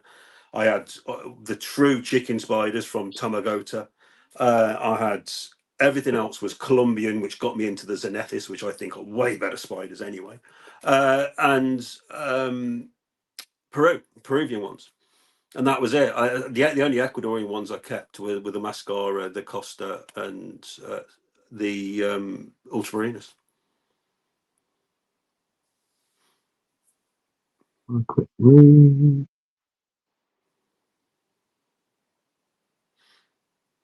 Jason, on that truth, don't mess with this man. I'm telling you, don't mess with Jason. He means. What's that? When Jason first came into the hobby, and a good friend of mine was like, "I know Jason from 20 years ago," and a good friend of mine spoke very, very highly of Jason before me and Jason actually got talking, which is John, And John said his words were, "The guy's knowledge is also incredible." I actually did. I did a lot of work on Panthos, and I actually categorized all the species that were in the hobby, and I did all the locations. I worked out all the locations, and I can't remember the guy's name. The guy that worked for the London History Museum that used to go to the BTS shows. I can't think of his name. An actual arachnocologist guy. A littleish guy. I can't remember his name. But entomological guy. Yeah, I can't think of his name now. I thought he was a anyway. It was years ago that I spoke. He got hold of this paper because I put this paper online for everyone to read through, and John may still have a copy of it. But it went round a lot of people, and it got into this guy's hands, and he actually put it in touch with a guy in South America. And at one point, I was in touch with this guy who was actually in the field studying Pampos, and he was really impressed with this. And I said, basically, I've done it by watching my Pamps. I've got slings. I've watched them grow. I've looked at the growth rates. I've tried to see, what the behaviors of them are, because the behaviors in certainly in the Colombian ones were very different. And I was doing that, and I know Leon was doing some work with them as well. And we had like the Wushig, and I think we had the very first Wushigs that got into the hobby, and so we were doing, and the Cuprius, the Pamphobeus Cuprius. Me and John. I don't know him, by the way. Sorry. Oh, Aaron's just said, as a London Capital Invert show has been moved to a different venue. I don't know, Aaron. Yeah, go on the Invert Shows UK Facebook page, and all the shows are on there for the Invert Shows. But yeah, so it was, and I had the very first Solaris when they came along. I had 4. I had 2 males and 2 females. And what year was this? Because for all of lot, Solaris is very new to the hobby, and it feels like it's been out 2 or 3 years, maybe. We've been around for a while. Crikey. I've got some photographs. I've got some photographs on my Facebook page of them. I had the very first ones, and I know that for a fact. Because Ben got hold of me when we had them, and I had 2 sex pairs. But for me, and I had like I had the Colombian. It was the Affinis Nigricolor 2, which had this beautifully patterned carapace. but they were so active. They were massive. They were like Xenethis. They were just on the go. All the like hyper spider. Oh, I've got And I've got a pair of Vespentinius as well, and they are proper Vespentinius. I've got Luke to have a look over them. So, in fact, Luke's got them because when they mature, he's going to breed them because of the temperatures the temperatures that he's got across his 3 rooms. He can run the temperatures perfectly. So I was like, right. He didn't ask or anything. I was more like, can you do these? He was like, yes. So he's had those a little while now. We're waiting for the male to pop out, mature like. yeah, I had one. I can remember I had one, a female Vespertinus. I mean, I had the volcano. I mean, I think I don't know what happened to it because it was the only known one in the hobby. The Aquatica, I had the Pamphobeus Aquatica. I had 2 or 3 of those. You know, I was literally tracking these things down all over the world, people that had got them and send me the picture. And a lot of it was the European guys. European guys had got them. And I know Lee at Spider Shop, every time he got hold of a panther, he'd be straight in touch with me. Oh, I've got one of these. Do you want it? And yeah, I had over 300. I had 30 something species of panther, but I would say out of that 30 something species, 10 of the Ecuadorian ones you could just call one species. So. Yeah, but I say it's just the way that they are in the hobby now, and they're just given this the names that they're given, but they're not. I'm afraid they're not. And if someone puts in the amount of time and effort I did, and comes along and says they are, then fine. Show me the proof, because I know there were several of us spent a long time looking into it, and I would I'm like to. I'm afraid they're not. The Ecuadorian ones are just a hybrid. They're just a hybrid species now in the hobby. At some point in the future, unless you do it on your own channel, I would love to get those pictures, load them up onto StreamYard, and put them on a live while you're literally discussing exactly why they are the true ones. Yeah, that would be hundreds. Yeah, that would be a crazy evening. I think it'd be one of those evenings where I just go, "Yep, wow." I sent a load. I sent a load to Ling. I went and looked and dug a few out and sent a load to Ling. And I was like, going, yeah, this is the volcano. This is the. I mean, the volcano's red. It's got the carapace markings are red, and you know, the Aquatica, and then you've got the Cupius that's got those beautiful ochre color on it. And you know, there's some of the panthers, you look at them and they are visually different. So you've got to sort of ask yourself about. I mean, you look at Ultramarines, visually different. You look at the Costa, visually different. You look at like the Mascara, it's visually different. So why is it you've got all these other ones from Ecuador that all look, through every single age stage, every sex, all look exactly the same? Because they are. They are the same. Because they are. Because no other panther is like that. And you know, there was just no difference in them. You know, I had the mature males, and they were the same size. They behaved the same, and I'm sure if you chucked them in with another Ecuadorian female, they'd probably mate. You know, it was just one of those species that just got jumbled up in the hobby perfectly innocently. You know, but. Luke's just commented there himself. Sparse Miners. I keep a lot of Panther but avoid many species. When people say I've got a true whatever it is spider, Luke's normally one of the first people to pick up on it and go, I'm a little bit unsure. The way he words it is very, very on the fence. I mean, it's like people say I've got a true a mile away.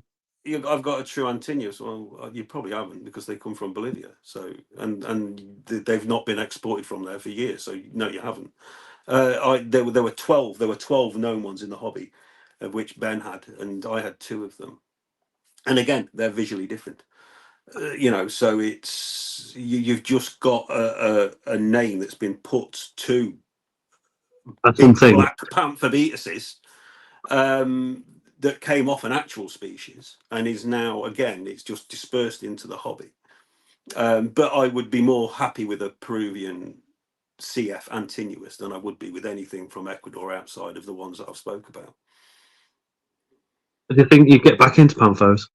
No, because I can't do the hairs. I know I've got I know I've got the two blondies upstairs, but that's just two. And I got you know me enough to know that I'm afraid I'm brutally honest, and I'm Yeah. going to be brutally honest. Panthos are fucking boring spiders. They really are. You, you, for me, if I was to get into South American spiders again, it'd be Xenethus all the way. They are way more active. They feed like panthos. They grow. They get huge. They've got beautiful colours on them throughout their Hey, Luke. lifespan. Luke Oh, you says got the fair play. You got the yeah. Well, it's for me, they Affinius were the nigricolour. best. Finished It's Nigricolor too. Yeah. hard to distinguish from type 1. I've got also. He No, also said, could you... the true Nigricolor, you can tell the Phoenix Nigricolor and the true Nigricolor too. You can tell the difference, and I'm trying to visualize the photographs now because I did. The information came from Ben, but I did a paper on it where you could see when they hit juvenile stage. But prior to juvenile stage, sorry, the Affinis 2 has the red setae. The true Nigricolor doesn't. It has black setae. So there's an obvious visual difference. So a finished Nigricolor is different Your, from Nigricolor. your knowledge, Jason, is mind blowing. And Absolutely mind blowing. I've got photographs of those, Luke. Got actual photographs of those because I had both species. I, I had everything that came from Colombia that was in the hobby. I had it. I had Luke's originally come from Ben Weber as well. Yeah, all my pumps apart from maybe 100, so 200 of the 300. Well, I had well over 300 pumps. All came from Ben. Everything came from Ben. Did you manage to pair the Solaris? No, they were too young. I got out of the hobby when they were about juveniles. I actually gave them away. Can you believe that? I gave away 4 Solaris. Oh my god!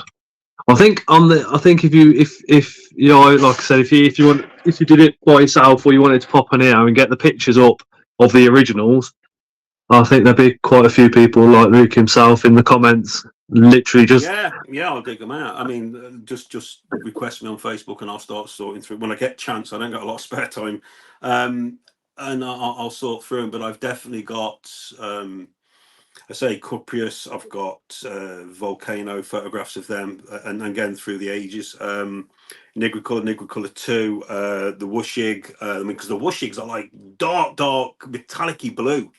There's no argument. They look like little bloody blonde eyes because they got these real spiky hairs coming off them. They don't look like a pantho sling. There were so many that I had, and there's so many really interesting species. But again, you just apart, I say Ultramarinus, which is my favorite, I think probably one of my favorite pampos. After Nigricolor 2 was the Ultramarinus, which you don't seem to see. Since I've come back in the hobby, I've not really seen any Ultramarinus again. they are more of a rare spider, definitely. Luke says he's got a few species of Banthobetes he's really enjoying, such as the Insignius Columbia. Yeah, that's the true Nigricolor is from Colombia. But again, I mean, I lent him my female Fatata. I think it was a Fatata, and the first thing he did with that was took it straight to entomology. I can never say the word, but entomology. Entomologist, and literally said, "Is this a true? Is it one or is it a crossbreed?" And even though it was my spider, it's like the respect for him suddenly went up another level. Because I think it's highly important that if in doubt, always ask somebody that can give you a proper answer on whether you've got the species that you think it is in your hand, or if it's something else. I mean, I think the issue with Panthobetes has always been is people saw these beautiful pink and purple spiders, and I've got to have one of them, and then find out afterwards that it's only the male that looks like that, and it only looks like that right at the end of its life cycle. Yeah. And I can tell you, because again, I've got hundreds of photographs of mature male Ecuadorian Panthobetes. They don't look like it for long either. That beautiful sheen drops off very quickly, and they soon become very tatty looking spiders. But again, it's they're stunning. But for me, Xenethis, I think, looks stunning throughout their entire life cycle. I mean, I think one of my favourite Xenethis was the Spur White, which I think is got to be a contender for certainly in the top 5 biggest spider in the world. Because I know Ben Weber had one which is about 10.5-inch leg span. I think his female was. The Tenebris. I mean, look how stunning the Tenebris is, and they're The amazing. Tenebris is somewhere else. He's just also said he's working with the Ultramanarus at the moment, but he's also heard of Highland and Lowland variants. Yeah, that was something that was being well, Martin Lees is the guy to talk to about that, because he went there and saw them. Martin's actually seen them in the field. So Martin Lees is your man to chat to about that. Martin's away on his travels at the moment. Yeah, but I know he went and he actually he's one or the other anyway. But yeah, I'm surprised you haven't linked up with him actually to I chatted to him at to go off on one of the holidays. Well, I think I can't remember if they say holiday. It's more like a dream adventure as he goes on. Yeah, I'm afraid I'd love to come across that I'm this adventurer like Martin, but I'm afraid I'm 5-star and fine dining. I'm not Wichity grubs in a fucking hammock. When I fair play. Luke says, yeah, Martin sent in pictures, very unique habitat, opened egg sacs found under tree roots. I'll tell you something else as well, Luke. Mark's got £15 in regards to Solaris, because I got Ben to send me actual film footage of where the location was, where he found them, and they live on banks, they live on hills. So get an enclosure and build a bank, and they'll actually make a massive, fantastic burrow in it. And I can guarantee you that, because all 4 I had, I put them in an enclosure where I built a bank, and they made amazing burrows. All 4 did. So don't put square enclosure, flat soil, so it's got to be, or with a bit of cork bark over. Build a bank, and you'll see what they do. Guarantee you. I did that for the Olivacia because they live on the mountain, and there's 2 different variants of those as well. Right. Okay. Again, John mentioned it. He said there's one around the base, and he heard talk of another one being around the top, but he's the only person that's ever said that to me. Right. Yeah, I mean, he's put a lot of effort into tarantulas, John, as in all fairness. Yeah. Mark says he's got about £15 for beaters now. Luke says, I'm also keeping Solaris and Arenia Politia adult female. That's the chicken spider, if it's the true. Solaris is in a planted setup and burrowed right down. If it's with Luke, the true ones though, because there was a bit. I'd put 50 quid on it that they are the true ones. I've spent enough. Is it I can't remember the exact. I can see the way. Is it Tabagota? That is the location for Arena Polita. They're only found in Tabagota because of the water courses. It forces them to live in close proximity to one another. I know Ben had them. Arena Politia, very rare and unique. Sorry. Arena Politia, very rare, unique. Yeah, I had 2. Because Luke obviously is a seller. I don't like to mention who he goes to. Do you know what I mean? But I'd guarantee that if he says they are. He's one of the few sellers that I've spent enough time with to know to trust. Oh yeah. 100%, and his dad. Because one of the ones I had, it was actually I had ended up one of the wild caught ones, and it was again, I've got photographs of it. I've got loads of photographs of it. Actually, it was a big stocky female, and but she was tatty. She was really tatty, and I don't know what happened to her. Again, I when I got out of the hobby, but I tried to give everything away to people I knew kept panthos and knew what they were doing with panthos, and unfortunately one of the guys I gave it to, I messaged him about a year later, and he got out of the hobby himself and said, yeah, sorry, I got out of the hobby, but I don't know whether he got out of the hobby or whether maybe he decided to sell a load of panthos and get a lot of money. I don't know. Let's say he got out of the hobby because he needed to. Let's say that. Because he probably had about £5,000 worth of Pamphos. But anyway. Don't dwell on it. Sorry? But don't dwell on it. I don't, dude. I'm not. Let's say, let's just think that he passed them on to somebody else that was very into Pamphos, and that was that. Yeah. Like I say, I don't resent. I'm not jealous of people. It's on their conscience, not mine. I've been given spiders, and I'm very much like they don't go anywhere. But to somebody else, if you give them a spider, they could think, well, it's my spider now. Yeah, of course. Yeah, of course. I mean, it's just the way people view things, I suppose. I mean, I gave away 3 Sabre Reds. I mean, the people that won them were well within their rights to say, "Oh, I've got a £200 spider. Yeah, I can sell this." Yeah, I mean, I chose to give it away. I couldn't, because it's sentimental value more than anything. You just, I don't know. But yeah, I can see people literally, like I just said, literally saying like, "Well, you gave it me, it's mine." So. 2 seconds, Scott. I'll be 2 seconds. I'll be back, mate. I've just got to nip next door. No worries. I'm going to need to end the stream pretty soon. But what a lovely stream it's been this evening.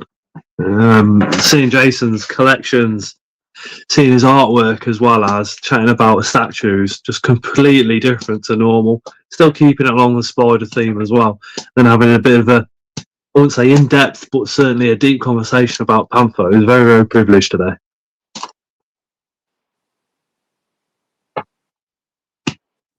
Aaron, will you be having more belts in stock? He's already got them. Luke's over at sparspiders.co.uk. If you are a channel member, you do get 15% off over there. And no matter what stand or no matter what you see me doing at invert shows or anything else, Luke is my favourite seller by a long shot. And if you really want to bargain, wait till BTS.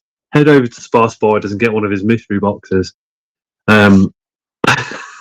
If I mention his mystery boxes at all, I'm sure his dad is going to fucking kill me. He nearly did over Christmas. Helen says Jason is awesome. Is Luke selling at Seas? He certainly will be, Helen. I think Luke's attending every single show. And Helen, you're in at the hotel, aren't you? Because if you're at the hotel, Luke's going to be there for the night before I'll introduce you. I should imagine we'll all be chilling together anyway. So.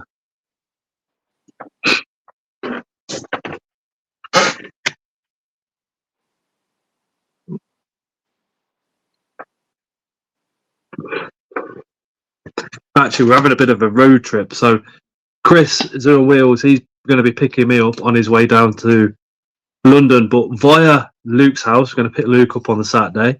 His dad's actually coming on the Sunday, and then we're going to go down, pick Jeremy up, and then get to the hotel. Sorry about that, dude. Awesome, Helen.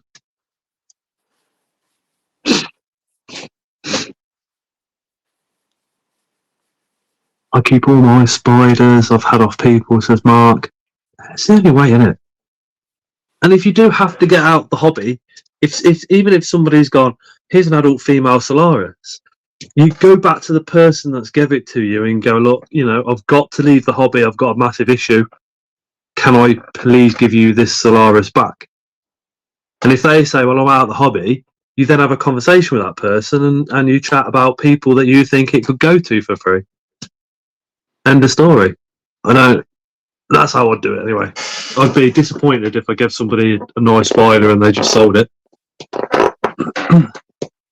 Let me know about the desk chair I can drop on way home. I will not be... I'm going to have to organise it for a different day, Helen, maybe a different show. And when I've got... Because it's not going to fit, I don't think, in the car. Let me speak to Chris. And I certainly won't be getting back here until 2-3 in the morning, because I know we're going to drop Jeremy back off at his, so we're going to chill in his garage checking out True Spiders. I'll book the Monday off work. He's a clever lad, isn't That's called Flippers, says Bastion. Mate, I've seen all sorts of bullshit put up on Facebook. I've just set up a tarantula rescue centre, but now I'm going to start selling at shows. That is my biggest issue ever. Yes, Luke, I'll be going to the Bristol show. I need to come and meet you. I've never actually met you. Yeah, I'll be doing the Bristol show because I'm staying with my friend Lydia. I'm stopping at hers, and I'll get to meet her family. And I've been to the Bristol show before, and I'll definitely be going to the Coventry show because I went last year, and it was such a wonderful day. So I think I've got to get someone to do my shift for that one, but I will arrange that. Commentary show was High Garden was pretty damn cool last year.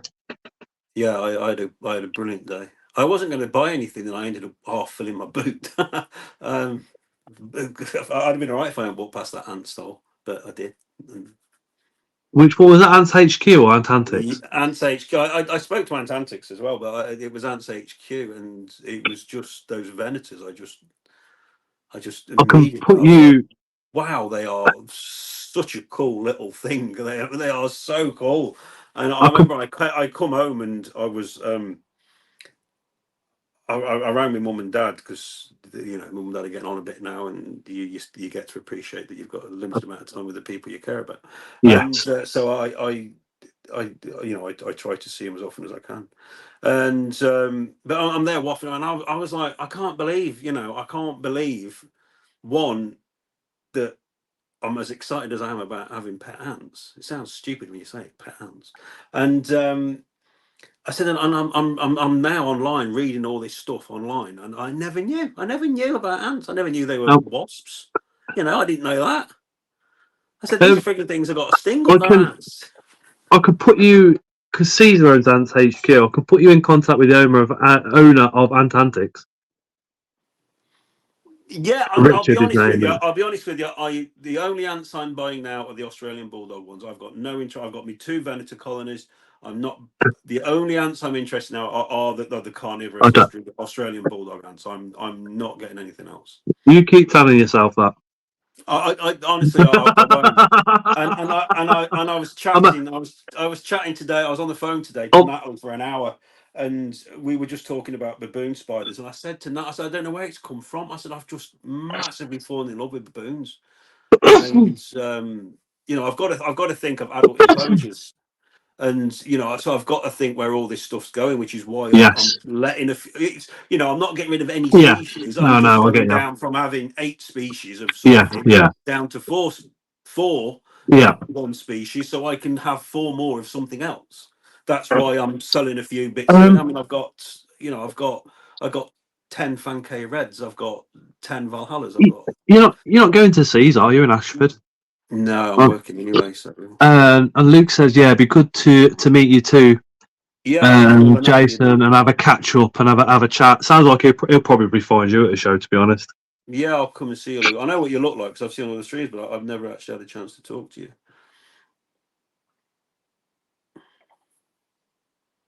Mark's first show's Taunton. That's going to be a show and a half, that one.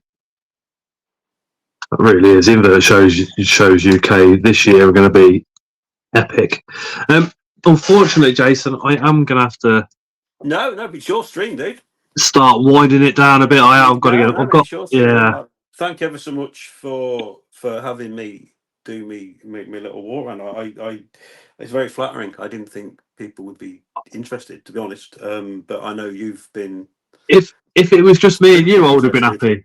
I think we had like 40 odd people watching, and then 30, and then 40 again, and then we've still got. I mean, it's 11:30 at night, and there's still 21 people. So I do really appreciate those that are still watching. In regards to whether it's the spiders or it's the statues or it's the drawing people, all you need to do is contact me. And if you want me to do a video on this, or you can FaceTime. I mean, I was on the phone this morning. I've literally been on nights. I've been in bed 3 hours. I'm on the phone to Natalie for an hour. I don't mind having a chat. I don't mind going. I mean, Leah one day FaceTimed me so I could take her around and show her my stuff. I don't mind. You've got a lot of time. I won't contact you. You'll have to contact me. I don't mind being contacted. I don't mind doing a video. If you want a specific video, I will do it. But I'm like that when it comes to messages. And if I you're am. going to do like a backwards and like I did today, if it's backwards and forward, anyone will tell you, Ling will tell you, anyone will tell you. When it gets to the third or fourth text message, I'll ring because I can't be asked texting. I can't be asked. If it's going to be that much of a conversation, let's have a conversation, eh? The art Yeah, conversation. yeah. Fucking texting. Are you okay? It's voice notes I found because I drive at work. It's just easier just to press the button on the van and just Yeah. blah blah blah blah blah Yeah, blah man. blah. Yeah. And It is. now I find that I do it quite a lot, and it's easier. It's easier that, especially for me, that's not the greatest speller in the world. Gordon's after about 20 Balfour slings for a large communal setup. Gordon, Luke, hit him up, give him a message. Hannah does voice notes. Helen says, "Oh, where are we?" I'm on Facebook. I'm on Instagram. I'm on TikTok. Haunt of the Collector. Jason Buckley. I'm on Scott's. I'm on Mark's. I'm on Leah's. So you can get hold of me on there. Send me a friend request, whatever. Message me, whatever. And If you're looking for him on Facebook, drop me a message and I'll just drop you the link straight to his Facebook. How's that? Very, very, very brilliant evening tonight. Very different to normal lives when we have somebody on, because it's normally spiders all the way through. And you certainly don't get to hear about the panthogenus, how you've explained it this evening. Going back to that, have you ever considered doing a video around those pictures instead of a live? I can, yeah. I mean, people want me to do it. I can do it. I mean, my memory of it is nowhere near what it was. It's a bit rusty now, but I mean, I've still got a lot of the photos, and I mean, unfortunately, the paper that I wrote, I don't know what happened to that. I mean, I had it on my laptop, but it was circulated around the groups. Sort of, it'd be 7, 8 years ago now. I know a lot of guys. I mean, John had it. You know, everybody was after it. Sarah's just put a lovely message. Says, still listening and just want to say thank you, Jason, for showing us your work. You're exceptionally talented and what a great live. Thank you so much. Thank you so much. Again, all Jason's links are in that description as well. So if you've missed the moderators, put them into the comments. You can click back onto this live whenever you feel like it and go into those comments and hit all three of his channels up with a subscription, especially the illustration channel. Trying to get him to 100. He was 14 subscribers off earlier, so hopefully he's a little bit closer. That would be absolutely amazing. And I will be doing art prints as well. So all you need to do, whichever one of my drawings I've done so far, if you want the art print off that, just get hold of me and I will do it, because I'm only doing them to order, and I'm only going to be doing them in edition sizes of 20 as well. And I can tell you now, Regan's already reserved 4. So four have gone already. And Regan's going to be like, yeah, if you're only doing 20, I'll have all 20. Thank you very much. See you later. Well, and there's 3 going to America. There's one of the statue guys in America's bought 3. Oh wow! So yeah, so they're already sort of, because I'm only going to do edition sizes of 20, which again explains. I'm getting them done on. It's going to be Glycee, so it's top printer. It's on the German quality paper, so they're high quality. I don't do cheap shit. So yeah, they'll be good. But I'm only going to, when people put an order in. But if you order more, I will look after you as much as I can on the price, guys. I'll do the best prices I can on them. I'm not out to make money. I've just got to cover my costs because I have to pay to get them. No, Bastian. See you, Bastian. Well, really, really, really appreciate you coming on tonight, Jason. I am buzzing, absolutely buzzing. I'll tell you that. I can't wait. You've got a Balrog coming as well. Exactly. That's what I'm buzzing about. I can't wait. Yeah, thank you, dude. Really, really, really appreciate that. No, I was actually on the phone to Regan the other day. We were chatting about it, and I said he doesn't know yet. I said, but I'm going to do this. And she was like, "Oh, that's ace, like." And I've got something lined up for Regan as well for when she comes, because she's going to come and do the unboxing. If anybody ever wants to come, seriously wants to come and have a look, you are welcome to. And if And certainly I've got the Witch King to unbox as well, which will be huge. So if Regan's coming to do the Sylvanas with me, so if anybody wants to come and do the Witch King unboxing with me, you are more than welcome. Don't mind having somebody on the video because it's massive and it's got to go upstairs.